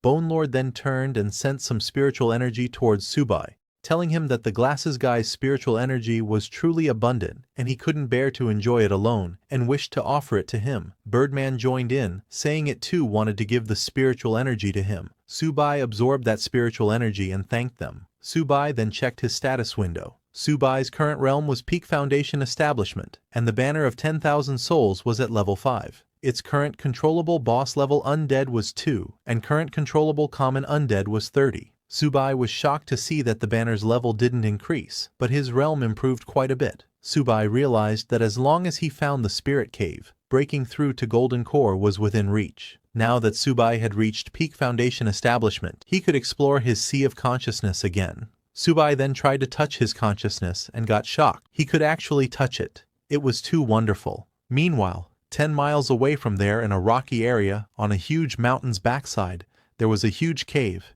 and Yunbin and Little Snow were standing at the entrance of the cave. Looking at that cave, Little Snow asked her senior brother if this was the place, adding that she could feel the spiritual energy was very dense inside. Yunbin asked her to let's go in quickly, or they might miss their chance. While going inside, Yunbin realized that his disciple, that glasses guy, had lost his vitality. He got annoyed because of glasses guy acting on his own. Now Yunbin had lost another important piece. He admitted that his master, Subai, was still so formidable. When they went deep inside the cave, they started to see huge spirit stones all over the cave walls. Seeing all that, Little Snow asked Yunbin why they were not picking spirit stones from the walls. While walking ahead, Yunbin asked her if she knew. The core of this spirit cave was a spirit spring. Right in front of them was a small spring filled with spirit water. Seeing such a dense spirit spring, Little Snow got very excited, saying staying here for a day might lead to a major breakthrough. Yunbin told her he had 3 leads on such spirit caves, but then Little Snow heard some footsteps from behind. She told her senior brother that it seemed someone was coming from outside. Yunbin said no worries, asking if she had forgotten her senior brother's first-class illusions. Yunbin laughed and used his illusion power in that cave, and immediately some voices came of people fighting. One guy shouted, "You dare steal my spirit stones." Another shouted, "You're talking nonsense. Clearly you stole mine, you're asking for death." Meanwhile, at the entrance of the spirit cave, Subai had arrived there with Lin Wangju and Yin Yun. When Lin Wangju saw the cave, she pointed inside and told Subai that it was right inside and very dense. Subai looked inside the cave and saw spirit crystals shining there. He asked both Lin Wangju and Yin Yun to let's go inside the cave, and all 3 of them entered the cave. As Subai, Lin Wangchu, and Yin Yun walked deeper into the cave, they noticed that the walls were filled with empty spirit stone cavities. All the stones had already been taken, yet the air was still thick with spiritual energy. Subai calmly observed the surroundings and concluded that there must be a spiritual spring nearby. He instructed Lin Wangchu to guide the others in the direction where the energy felt strongest. Lin Wangchu respectfully agreed, but hearing that, Yin Yun was puzzled. She had never heard of a spiritual spring before, but judging by Subai's expression, she guessed it must be something valuable. Inside the Soul Banner, when Bone Lord and Birdman heard that there was actually a spiritual spring, both of them got excited. Bone Lord exclaimed that such a treasure could raise their cultivation by at least 2 minor realms. Birdman started dancing, saying that ever since they had followed this new master, good fortune seemed endless. Back in the tunnel, Subai's group was suddenly met with the sound of a violent clash. Dust and debris scattered as 2 men fought fiercely over a weapon lodged in the ground. One shouted that the divine weapon was his, and warned the other not to snatch it. The other roared back, claiming the magic staff as his own. Watching from a distance, Yin Yun recognized the fighters, and told Subai that they were Iron Arms and Bronze Legs. She went on to explain that Iron Arms and Bronze Legs were among the earliest awakened mutants. Their names reflected their power. Their limbs were virtually indestructible. Just 2 weeks ago, even rocket launchers had failed to harm them.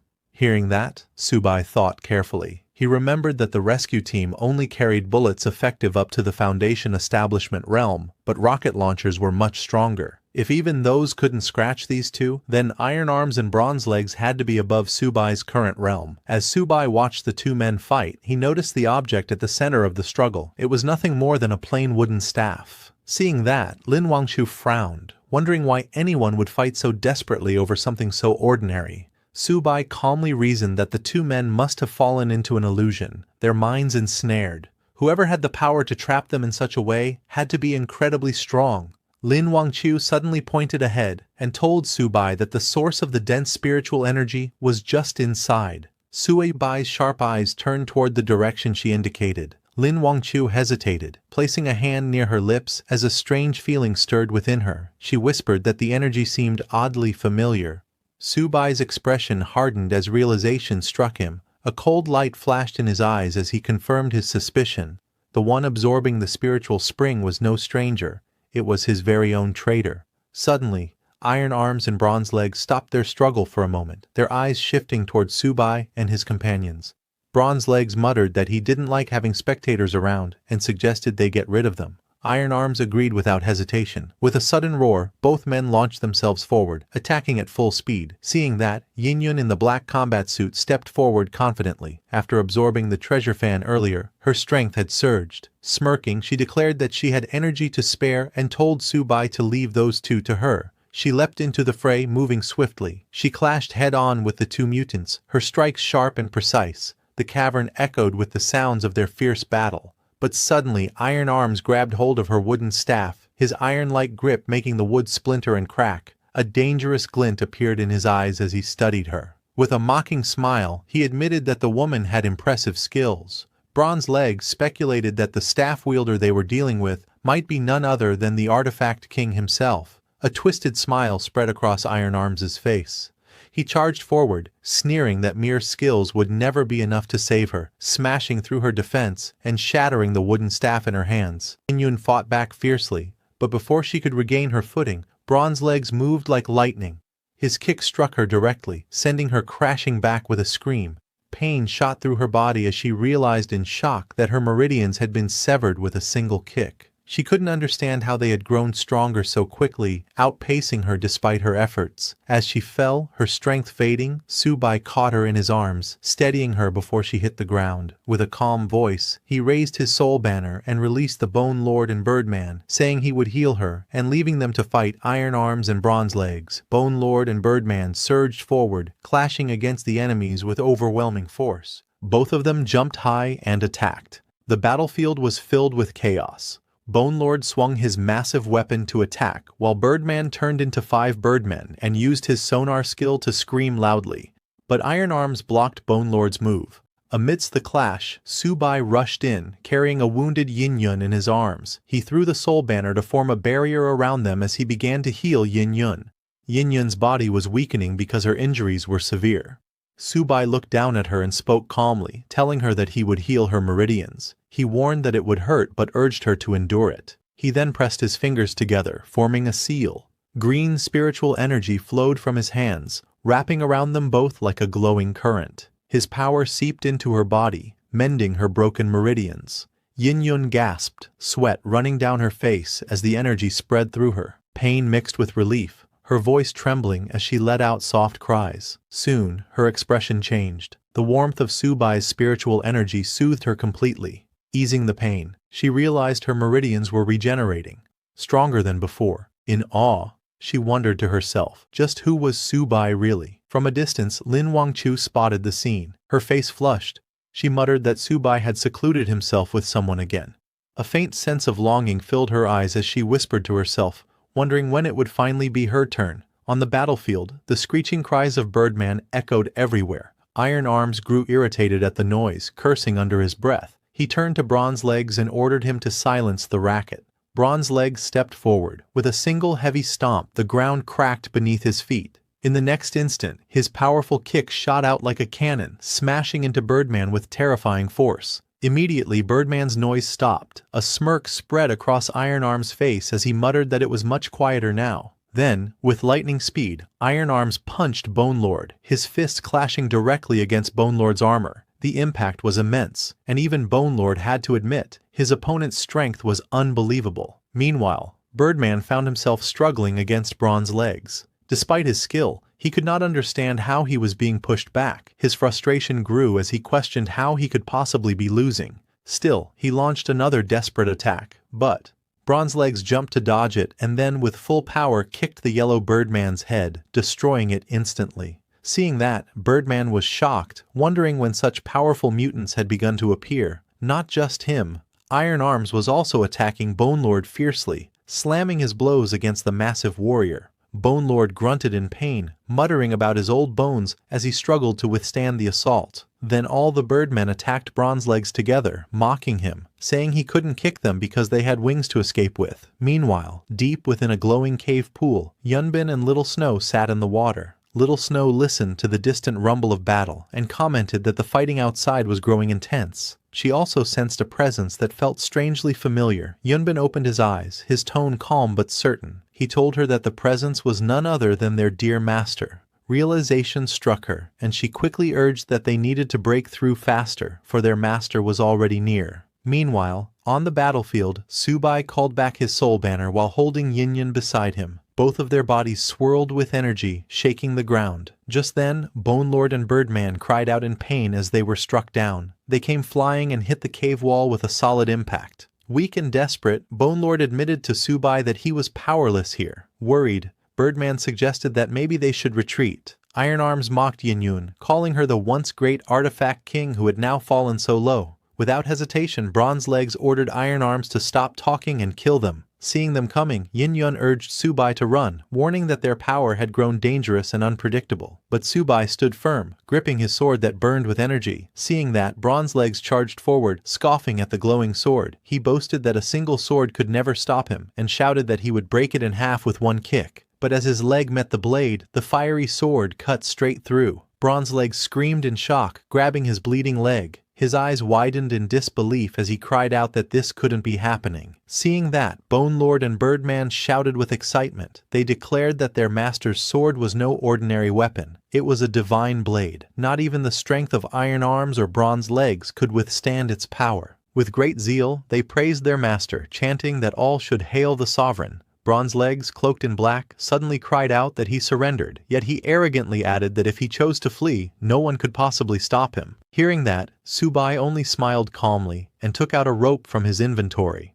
Without hesitation, he lashed out the rope. The strike was swift and precise, binding the fleeing Bronze Legs. Bronze Legs fell hard to the ground, groaning in pain as he was dragged back. Desperately, Bronze Legs struggled against the ropes, but no matter how much force he used, the bindings held firm. Damn it, he thought, panic filling his chest. What kind of monster is this? It's like crashing into an iron wall. Seeing that, Yin Yun was shocked, realizing that despite Bronze Legs' strength being equal to hundreds of thousands of pounds, he could not break even a single thread.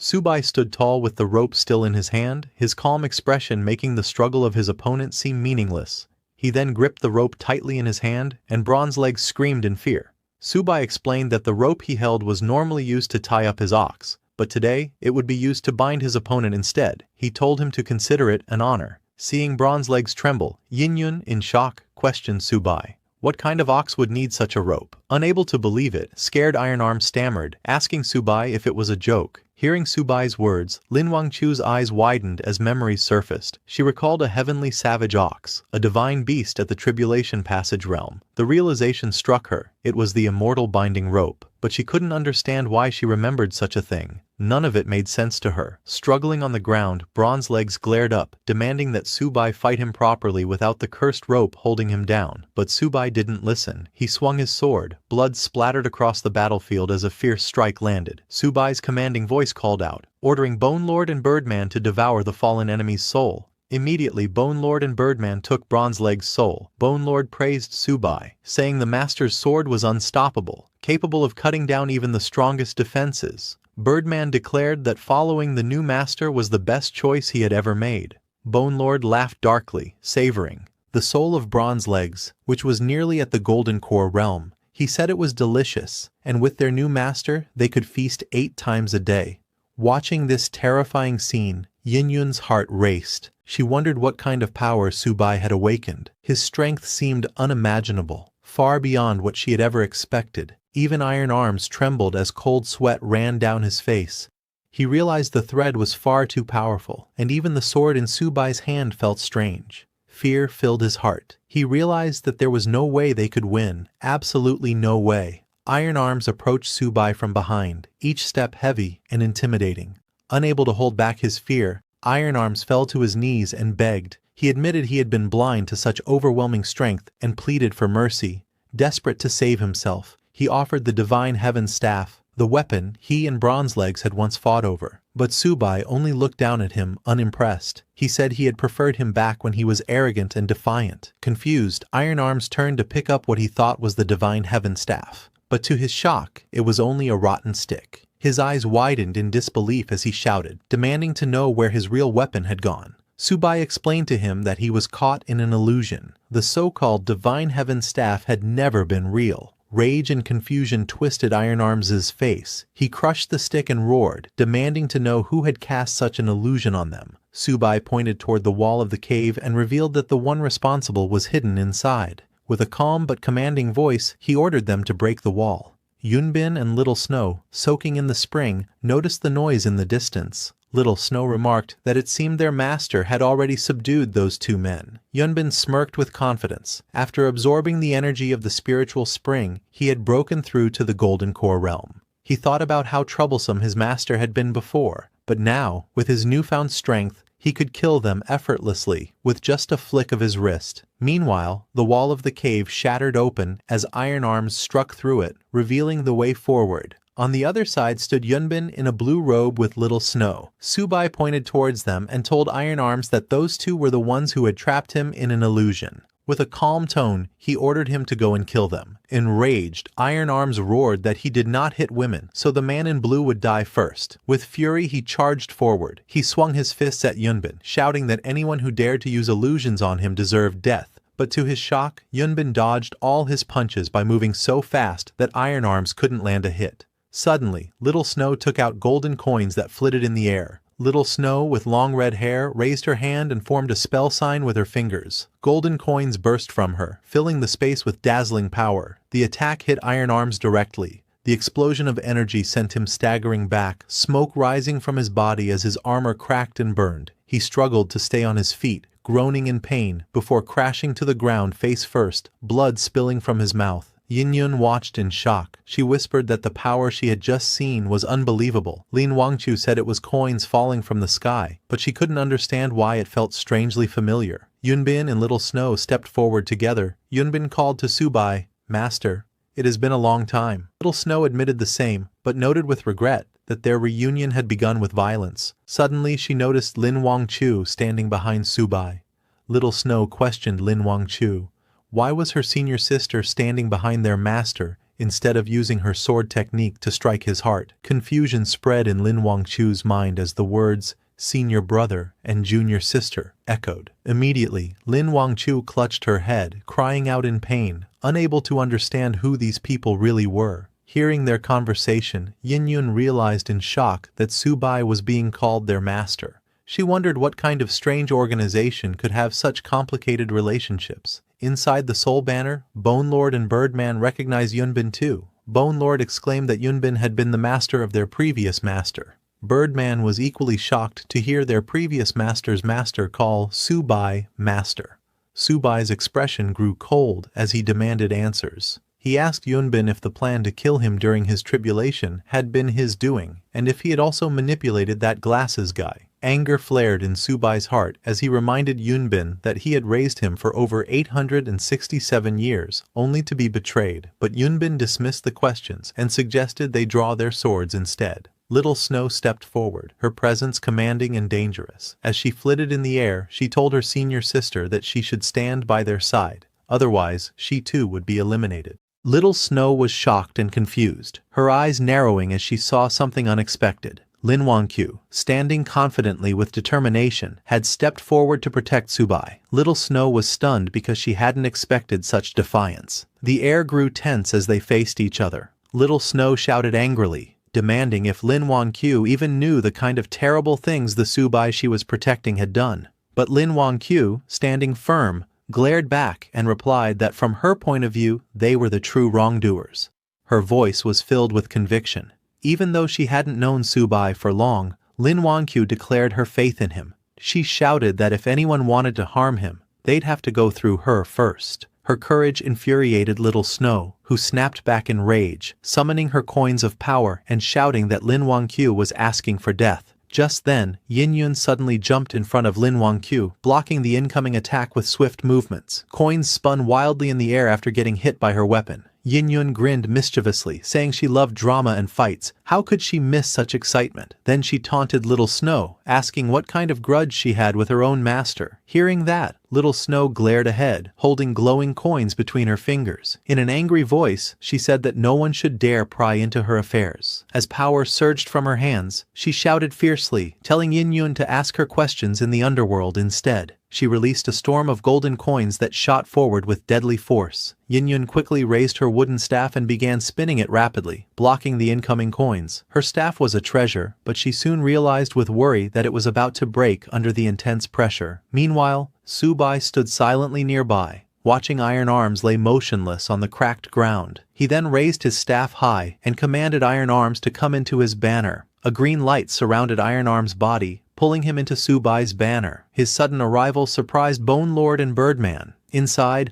Iron Arms looked around in shock, finding himself between two intimidating figures, the Bone Lord and Birdman. Still confused, Iron Arms asked what this 10,000 souls banner was. Su Bai said in a cold voice that if Iron Arms became his servant, he would be granted an undying body. Hearing that, Bone Lord clicked his tongue and said they had gained another comrade. Birdman crossed his arms and complained that it was just another mouth to feed. Iron Arms looked around in disbelief, feeling his body again. He couldn't believe he had been revived. He wondered if these two strange figures were now his companions. Clenching his metallic fists, Iron Arms shouted with determination that being a servant was fine. As long as he lived, there would always be a chance to rise again. Watching all this, Su Bai reflected on his past life. Back then, he had ruled through strict orders and harsh discipline, which caused his followers to betray him. But this time, he wanted to change. He decided that true leadership was about balancing kindness and authority. He faced his new servants and spoke sincerely, telling them that even though they were bound to serve him, he also saw them as his friends. He promised fair rewards for their efforts in battle and vowed not to mistreat those who proved capable. Hearing that, all three of them knelt together, showing their loyalty. They shouted that they would devote their bodies and souls to their sovereign.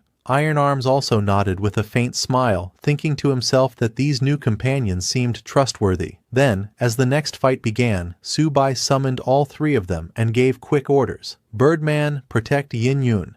Bone Lord, deal with Little Snow. Iron Arms, come with me. We'll fight Yunbin together. They all responded at once, ready for battle. Yin Yun swung her staff fiercely, refusing to back down. Birdman joked that she should hide behind their sovereign, but she scoffed and shouted that she needed no protection. She clashed with Little Snow, her strikes breaking through waves of spinning coins. Just then, Bone Lord swung his huge mace to attack her, but Little Snow jumped and dodged his strike. Looking at Subai, she thought he truly was a demonic pathmaster, one who even used the 10,000 Souls banner. With anger in her voice, she said she would destroy the banner's spirits first. Little Snow glared forward, her hands glowing with golden energy as lightning crackled around her. With a smirk, she asked Subai if he still remembered this move. Raising her hand, she gathered energy, forming a massive glowing copper coin above her. She swung her arm down with force, using her treasure fall technique. The giant coin descended with crushing power. Bone Lord below tried to resist but groaned in pain. He could barely hold himself up as the heavy coin pressed him down. "This coin, it weighs more than Mount Tai," he struggled to say, his strength nearly giving out. Meanwhile, Iron Arms charged at Yunbin, shouting angrily, "You're the one who cast illusions on me! Take this fist!" He launched a powerful punch, but Yunbin didn't even dodge. He just stared at him with his white eyes. Iron Arm's eyes widened in shock as his body suddenly froze. He fell to the ground, confused and unable to move. Yunbin then looked at Subai and mocked, saying, "Master, have you fallen so low as to let trash lead your charge?" The iron-armed man twitched on the ground, furious and embarrassed, asking Yunbin who he was calling trash. But Yunbin completely ignored him and took out a sword.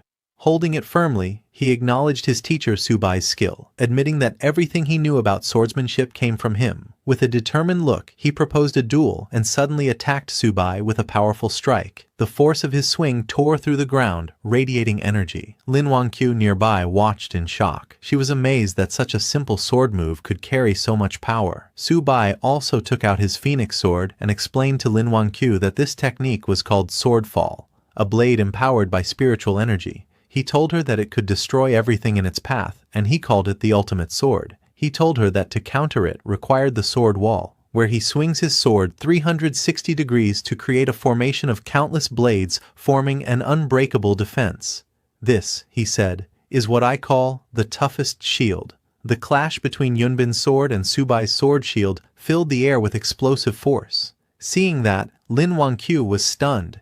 She whispered that both techniques, the ultimate sword and the toughest shield, were incredible. However, she was worried that her master's cultivation was weaker than his opponent's. But suddenly, she held her head in pain, feeling strange memories flooding her mind. She couldn't understand what kind of memories they were. She was too confused, and her mind began to overload. Seeing that, Yunbin realized Lin Wangqiu's memories were returning. He smiled and gathered a surge of power, lightning flashing around him as he descended with a sharp blade strike. He shouted to his master Subai, eager to prove his progress. Multiple swords surrounded him like a storm, their edges glowing with red energy as he charged forward. But Subai's shield blocked them. Yet that wasn't Yunbin's real attack. With a fierce swing, he unleashed his true strike. With full power, he attacked again. But Subai's blade shield formed once more, blocking his assault. Subai remained still, his expression calm as the swords neared him. But before reaching Subai, Yunbin's sword suddenly stopped. Subai glanced at him, and with a smile told Yunbin that his sword was sharp, but too fragile to withstand true strength. Seeing Subai stop his attack, Yunbin's eyes widened in disbelief. The next second his blade shattered, and he was sent flying, crashing into the ground with a cry of pain.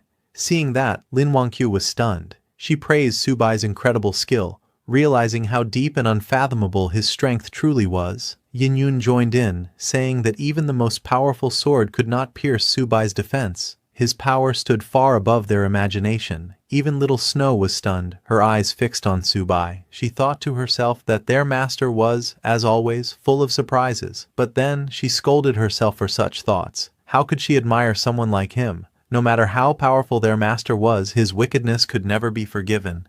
He deserved death. From behind, Bone Lord, still buried under Little Snow's silver coin, let out a mocking laugh. He told her she could say whatever she wanted, but deep down, Subai would always remain her master. But suddenly, Yunbin, who was on the ground, grinned. He asked Subai, "Didn't he teach him that in battle? Everything is fair?" Saying that, Yunbin called back all the pieces of his broken sword that had fallen behind Subai. Subai was shocked by his move and looked back. But it was already too late. Before he could fully dodge, those sword pieces struck, and a sharp cut sliced across his face, leaving a thin trail of blood. His eyes widened in surprise. He turned to Yunbin and shouted angrily, "Wretched disciple! I taught you honor. Where did you learn such underhanded tricks?" Saying that, he raised his staff to cast the banner shield. Yunbin, however, only smirked and replied that results were all that mattered, not the method. As his sword pieces reassembled and completed his blade, he raised it for a decisive strike. Charging forward, he declared that this blow was unavoidable.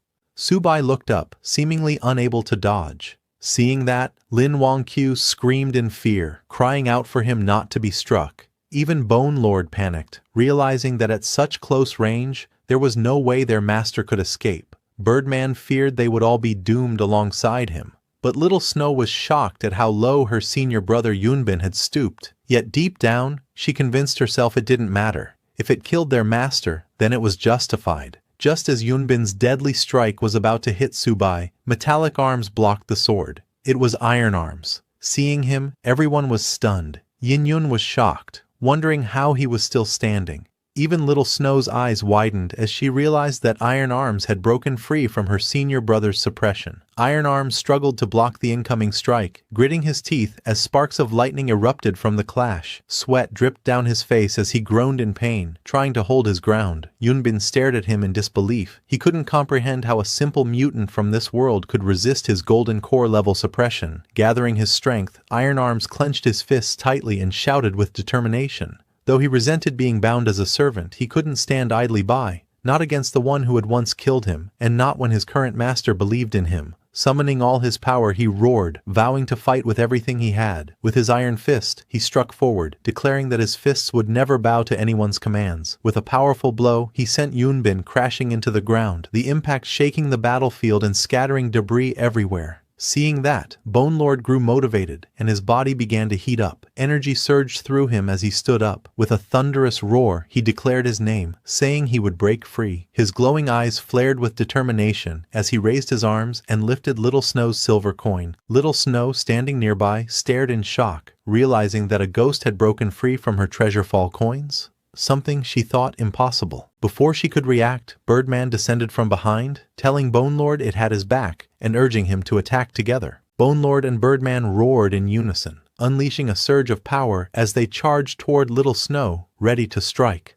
Seeing them coming, Little Snow got angry, annoyed by their vulgar words. She muttered that their foul mouths were both amusing and irritating at the same time.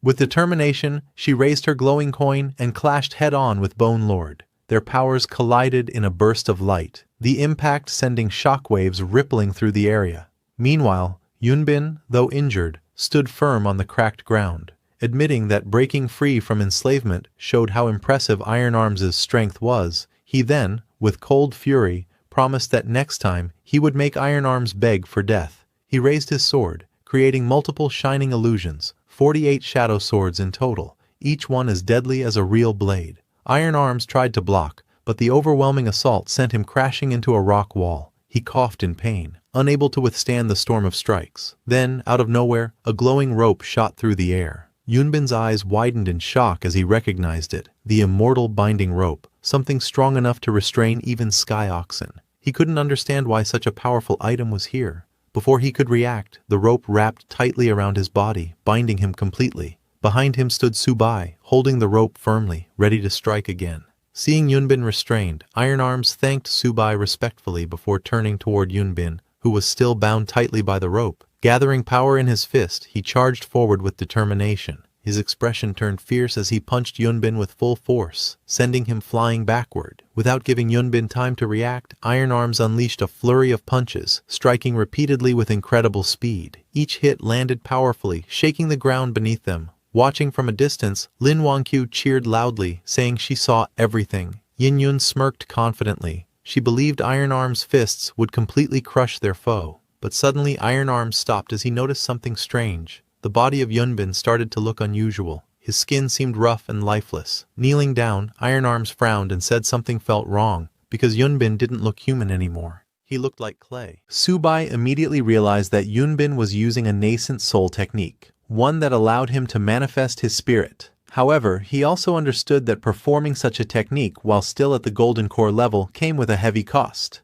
Suddenly, Yunbin's spirit emerged from the clay and smirked. He challenged Subai, asking if the so-called master had the courage to face him directly. He mocked Subai for relying on ghosts and artifacts during battle. Drawing his weapon, he glared fiercely and shouted in anger, demanding how someone so cowardly as Subai could ever dare to call himself his master. Yunbin stood tall, his sword pointed forward, while Lin Wangchu shouted for Subai not to be provoked. Hearing that, Yunbin turned in anger and yelled at her, saying his junior sister was too noisy. In an instant, he swung his sword with fury, sending a sharp strike toward Lin Wangchu that knocked her back violently. She screamed as the attack was far too sudden to dodge. Yin Yun, watching from the side, sensed a chilling bloodlust filling the air. Her eyes widened. She could feel the killing intent behind that sword strike. Nearby, Bone Lord clenched his weapon tightly, realizing the power of the attack. He muttered that even he couldn't block such a sword and feared the worst, thinking the master's woman was doomed. However, before the sword could reach its target, Subai swiftly reacted and threw his sword. Seeing that, Yunbin laughed, saying the sword that was thrown couldn't possibly block his attack. Just then, a golden coin-shaped artifact flew through the air, glowing brightly. It intercepted the attack, shattering the sword's momentum and saving Lin Wangchu just in time. Seeing that, Yunbin's expression twisted in disbelief, and he looked back. From behind, Little Snow stepped forward, reminding Yunbin that the one he attacked, Lin Wangchu, was their junior sister. But Yunbin only glared back coldly, saying that a junior sister who protected the master was useless to him. Hearing that, Little Snow stared at him in disbelief, unable to comprehend what she had just seen. Her senior brother had actually attacked their junior sister. His actions felt foreign and unfamiliar, as if he were no longer the person she once knew. Realizing what he had done, Yunbin looked startled and quickly tried to calm himself. He admitted that he had lost control in the heat of the moment. He turned to Little Snow and thanked her for blocking the sword. He said that if not for her, he might have seriously injured their junior sister Wang Chu and couldn't have forgiven himself. Hearing that, Little Snow looked at him with softer eyes, thinking that he was still the senior brother she respected. As they were talking, a loud splash echoed as Subai's sword plunged into the spirit spring. Everyone watched in shock as ripples spread across the surface. Yin Yun gasped, realizing that Subai hadn't blocked the sword for Lin Wangchu. Instead, he had thrown it into the spirit spring. Bone Lord questioned the purpose of such an act, something he had never heard of before. Even Yunbin let out a mocking laugh. Facing Subai with a twisted grin, he asked if his master had gone mad, his tone filled with disbelief and ridicule. But as he stood by the spring, suddenly the water rippled strangely. His sharp gaze followed the disturbance as the surface began to tremble. Suddenly the spirit spring's surface erupted in blinding light as a massive burst of fiery energy shot upward. From within the explosion, a majestic phoenix made of golden flames emerged, spreading its wings wide and illuminating the entire canyon. The onlookers stared in shock. Its power was overwhelming. Birdman was shocked to see a real phoenix. Bone Lord trembled, realizing it wasn't an illusion, but a real phoenix carrying an aura from ancient times. Yin Yun stared at the fiery creature, wondering if it had come from the sword. She remembered trying to absorb that very sword before, and smirked at the thought. Seeing the phoenix, Yunbin was stunned. He couldn't believe a phoenix of such scale had manifested. The spiritual energy in this world shouldn't have been enough to summon something this powerful. Yet the impossible was happening before his eyes. The spirit spring glowed brightly under the wings of the fiery phoenix that soared above it. Subai stepped forward and told them that a spirit spring shouldn't exist in a world with such weak spiritual energy. But if it did exist, it must mean the spring had a guide. He continued explaining that there were only two substances capable of guiding spiritual energy: the spirit rhinoceros crystal and the guiding mist. Since the guiding mist was condensed from pure spiritual energy, something that shouldn't exist in this world, the only possibility was the spirit rhinoceros crystal. Lin Wangchu seemed thoughtful, as Subai mentioned that the spirit rhinoceros crystal was useless to humans, but extremely valuable for nurturing divine weapons, one of the top 3 substances for that purpose. As she spoke, Little Snow watched her master and couldn't help but admire him. Even though he had committed countless wrongs, his wisdom and insight still fascinated her deeply. The phoenix above them spread its wings wide, blazing with divine fire. Its golden flames filled the sky as it shot a fireball toward the ground, engulfing everything in searing light. Yunbin tried to withstand the heat, but the phoenix's fire was overwhelming. The holy flames were so intense that even coming close made one feel like melting. He called it the Flame Phoenix Holy Fire, a power so fierce that even a single touch could dissolve everything it touched. As the fiery phoenix raged across the battlefield, Yunbin realized their situation was hopeless. He shouted for Little Snow to retreat, admitting that they couldn't win against such power. They turned to flee, but before they could escape, a whip-like weapon lashed out from Subai's soul banner, binding Yunbin tightly. The immense force pulled him down, the ground shaking beneath him as he struggled to break free. The flames surrounded him, and the intense heat made it difficult to breathe. But suddenly, Yunbin's body turned into clay, and he escaped from the whip. As he ran away, his face twisted in frustration, and he muttered under his breath that his master had managed to survive yet another day. Seeing that, Yin Yun questioned why Subai didn't chase and finish them off. Lin Wangchu agreed with her, saying that missing such a chance would make things harder in the future. Subai, still holding his sword, looked at the fading flames and calmly replied that nurturing a divine weapon didn't mean it had fully regained its true power. As the fiery phoenix's form loomed above them, he revealed the truth. The magnificent display had been nothing more than a bluff. As Subai stood calmly, holding his sword glowing with fiery energy, the golden phoenix spread its wings and entered the blade. The radiant light filled the cavern, making the air hum with divine heat. From a distance, Bone Lord watched, admiring his master's strategy. He remarked that his master's understanding of human nature was remarkable, using such a perfect bluff to scare the enemies away without even fighting. Birdman said it was a brilliant empty fort strategy, proving once again how formidable his master truly was. Then Subai turned toward Iron Fist and thanked him for his hard work. Hearing that, Iron Fist was stunned. As a servant whose life could be taken at any moment, he never expected his master to thank him sincerely. Soon after, the group approached the spirit spring. Subai dipped his feet into the glowing water, feeling its warmth ripple around him. As Subai sat inside, he told the others to join in, explaining that 1 hour in the spirit spring was equal to 3 months of cultivation. Hearing that, Yin Yun's eyes sparkled with excitement. She couldn't believe what she heard and exclaimed in joy, realizing that, despite being the mighty weapon king, she had only been protected during the battle. Now she had a chance to grow stronger. Determined, she shouted that she needed to break through and hurriedly jumped toward the spring, declaring loudly that she was coming. But as she leapt toward the spirit spring to jump in, Subai calmly explained that the spring wasn't ordinary. It was a non-Newtonian fluid, soft when touched gently, but hard when met with force. Before she could process his words, she hit the water's surface with full force. The surface instantly hardened, and she crashed painfully onto it with a loud thud, letting out a cry of pain. Lying on the water's surface, she groaned in frustration, scolding Subai for not warning her earlier. The others sat nearby watching her, some amused, others silent. Determined not to lose face, she pushed herself up, muttering that she wouldn't fall for anyone's smooth talk. Meanwhile, Bone Lord and Birdman soaked in the spirit spring nearby, steam rising around them. They let out satisfied sighs, saying it felt like millions of ants were crawling through their bones and that their nerve cells were growing rapidly. At a distance, Iron Fist watched Subai quietly. He thought about how strange it felt to serve someone after being his own master for so long. But to his surprise, he realized that following Subai didn't feel bad at all. Inside the spring, Yin Yun relaxed as the warmth spread through her body.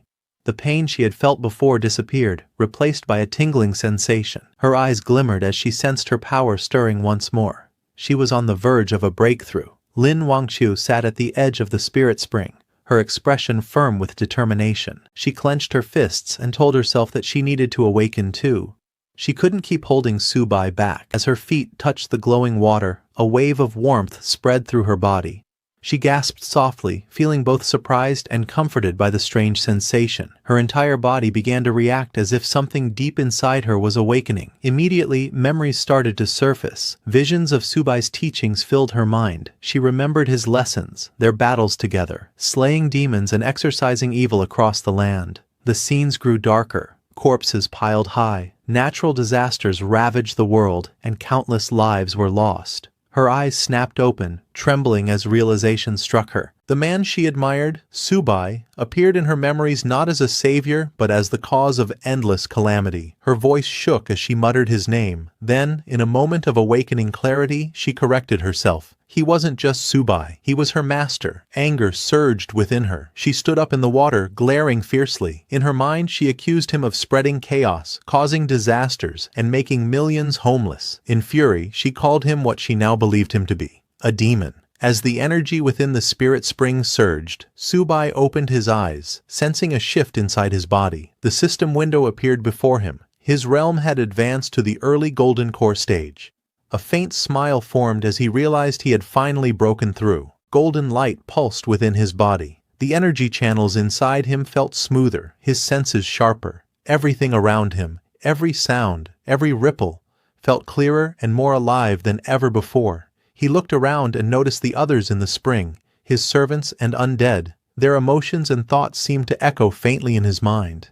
He could sense their contentment, their acceptance of him as their master. He nodded slightly, realizing that to lead them properly, one needed both kindness and authority, reward and discipline. That balance, he thought, was the key to control. Just then, his calm expression shifted as he noticed Lin Wangchu nearby. She stared at him with a troubled look, her hand trembling slightly. A sudden memory and confusion clouded her gaze. She stood up, clenching her teeth. The aura around her flared as she called out her weapon.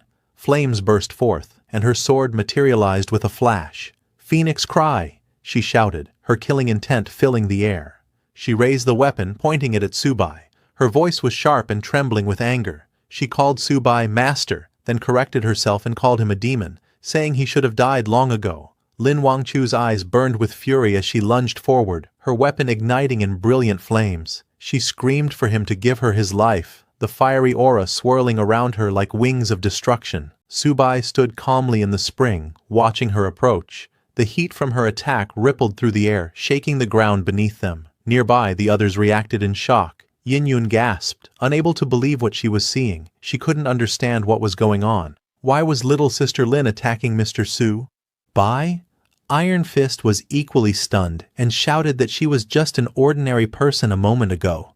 How did she suddenly become so powerful? Even the Bone Lord, usually fearless, began to panic. He turned to Birdman, saying their master might not be able to block that strike. Birdman nodded nervously, saying it was over. They were doomed again.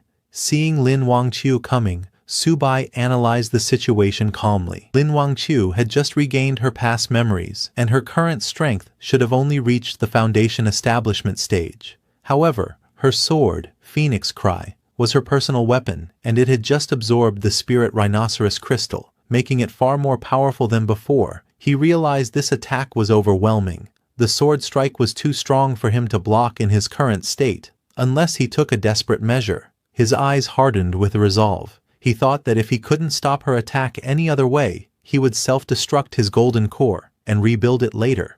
That was his only option. As Lin Wangchu lunged forward with blazing energy, her sword roared with fiery power. Subai got ready to face it head-on. He released his power, the entire spring erupting in a surge of light and flames. But just at the moment of impact, Lin Wangchu's strength suddenly vanished, and her body went limp, falling unconscious before she could understand what had happened. Subai stood there unharmed, the flames fading around him. In the distance, Iron Fist stared in disbelief, seeing that she had just fainted. Still tense from the battle, he sighed in relief, saying he had been ready to sacrifice himself to block her sword, only for the fight to end just like that. Subai stood calmly at the edge of the spirit spring, looking down at the unconscious Lin Wangchu floating on the water. Her weapon still rested in her hand. Turning to Bone Lord, Subai ordered him to go check what trick she was up to. Bone Lord nodded. It stepped forward, lowering its bony hand into the water to inspect her condition. After a moment, Bone Lord raised its head and spoke in a deep voice, telling Subai that her brain's neural pathways had been blocked. That's what caused her to lose consciousness. It seemed to be some kind of mental control technique. Hearing that, Subai's eyes narrowed. Mental control, he repeated quietly, piecing it together. He then remembered Shen Yunbin, the man who had mastered the dark art of manipulating others' minds. Subai thought he should thank Shen Yunbin for this, as he had perfected the evil cultivation's neural control technique. Subai reached down and grabbed Lin Wangchu's sword. His expression turned cold, and he pointed the sword toward Lin Wangchu, thinking that since her memories had returned, there was no reason to keep her around. He raised the sword, the sharp edge reflecting a dim light. But before he could act, his companion's loud cry echoed through the air, asking him to stop. Yin-Yun and Iron Fist rushed forward, eyes wide in panic. They stood in front of Lin Wangchu, begging Subai to reconsider. Yin-Yun pleaded while spreading her arms in front of Lin Wangchu. telling Subai that if he wanted to kill her, then he should kill her first, because she believed Lin Wangchu didn't mean to attack him. Hearing that, Subai paused, his eyes flickering slightly as he looked at her desperate expression. Subai's eyes grew cold as he let out a sharp snort. With a flick of his hand, he tossed the sword aside, the blade striking the rocks with a loud clang. He turned slightly, his voice calm but filled with killing intent. He said that once he left the spirit spring, the next time he saw Lin Wangchu would be the moment he killed her. Without another glance, he ordered Bone Lord, Birdman, and Iron Fist to follow him. Lightning surged around him as he took out his soul banner, his followers gathering behind him. As Subai moved forward, his thoughts darkened. Both Lin Wangchu and Little Snow had accused him of committing countless evils, yet he, an immortal lord, had never done such things. He hadn't saved every being, but neither had he harmed them. He believed Shen Yunbin had framed him more than anyone else. Subai then jumped into the spirit spring. Once underwater, his expression turned grim. He thought about his ungrateful disciple Shen Yunbin and those female disciples who had tried to kill him. If he didn't kill them, they would kill him first. Determined, he clenched his weapon tighter, thinking that since he needed more power, he would seize every chance to gain it. As he swam deeper, he noticed something strange. The spirit spring wasn't just a legend. Beneath its depths lay an entrance to other worlds. The unknown below shimmered with both danger and possibility. As he reached the ground, his eyes sharpened as glowing crystals illuminated the underwater path. He was shocked to see that place, his gaze fixed ahead as he descended into the mysterious realm. As Subai swam deeper into the glowing green depths of the spirit spring, the light of the crystals guided his way. The walls around him shimmered like jade, and ancient runes glowed faintly beneath the water. He reached out his hand and pressed it against the shining wall. The moment his palm touched it, the wall trembled and began to open, releasing waves of powerful spiritual energy. A strong current surrounded him, twisting and surging with force. The energy pulsed violently as his body endured the pressure. Subai clenched his teeth, holding firm against the storm of spiritual power. Suddenly, he felt a shock run through him and grunted in pain as light exploded around him. When the energy finally settled, he looked around in awe. The air was thick with spiritual energy, so dense it almost felt tangible. It was on the same level as the previous immortal realm. But soon, he realized something was wrong. The energy wasn't pure, it carried traces of poison. He narrowed his eyes, covering his mouth as he thought. He couldn't absorb this energy directly. Still, with his body's resistance, he could endure it for at least an hour. Just then, faint buzzing sounds echoed through the glowing mist. Subai lifted his head to see dozens of strange flying insects emerging from the energy clouds, their wings sharp, their eyes glowing red. The poisonous creatures had noticed his presence. Subai raised his soul banner and ordered Bone Lord to attack the incoming swarm. Bone Lord came out of the soul banner and roared in response, charging forward without hesitation. With his massive weapon, Bone Lord smashed through the air, shattering several flying creatures in a single swing. Each kill echoed with system notifications. As he killed advanced monsters, he gained 10,000 Souls Banner XP. The messages repeated rapidly, one after another. Subai noticed the change. Earlier, killing corpse minions and regular monsters hadn't increased the 10,000 Souls Banner's experience, but now the numbers were climbing.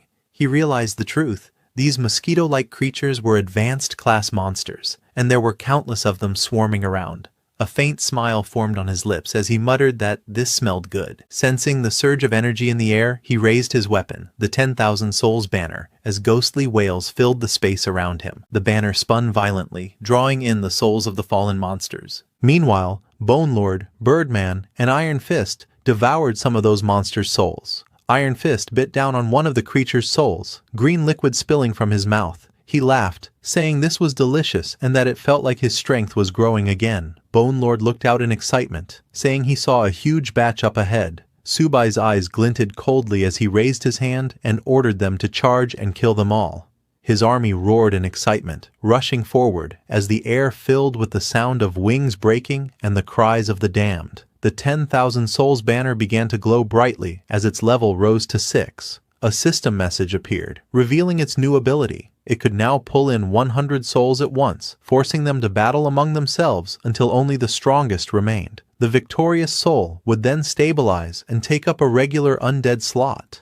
Subai looked at the glowing banner and smiled, saying this was interesting. With energy swirling around him, he raised the banner high and commanded, "Spirits, come forth." The 10,000 Souls banner unleashed a powerful force. Countless glowing mosquito-like spirits were pulled into an otherworldly space, their wings buzzing violently as they began to clash. One by one they fought fiercely, struggling to devour each other until only the most powerful remained. Meanwhile, outside the spirit spring, in the cave glowing with a reddish hue, Yin rested quietly in the spring. Steam rose softly around her as she soaked in the warm water. Beside her, Lin Wangqiu was lying on the ground, but she slowly began to wake up. As she opened her eyes, she became cautious, her expression cold and serious as she saw Yin Yun still in the spring. She muttered under her breath, recognizing her as Yin Yun, one of the people connected to that villain Su Bai. Her grip tightened around her sword's hilt as her thoughts darkened. She decided it would be safer to eliminate Yin Yun first, before dealing with the main threat. But as she prepared to strike, a sudden wave of killing intent filled the cave. Yin Yun sensed it instantly.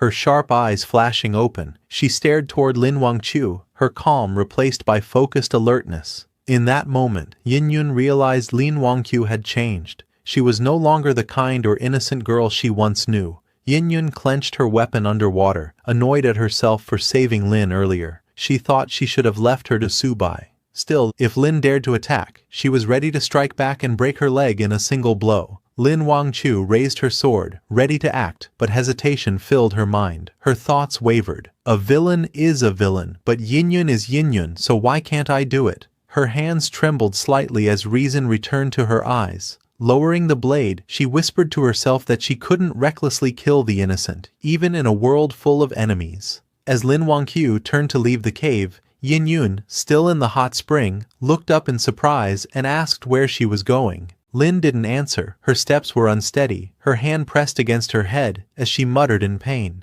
She remembered the time Yunbin pointed his sword at her. Her expression darkened as she realized Yunbin was determined to kill her.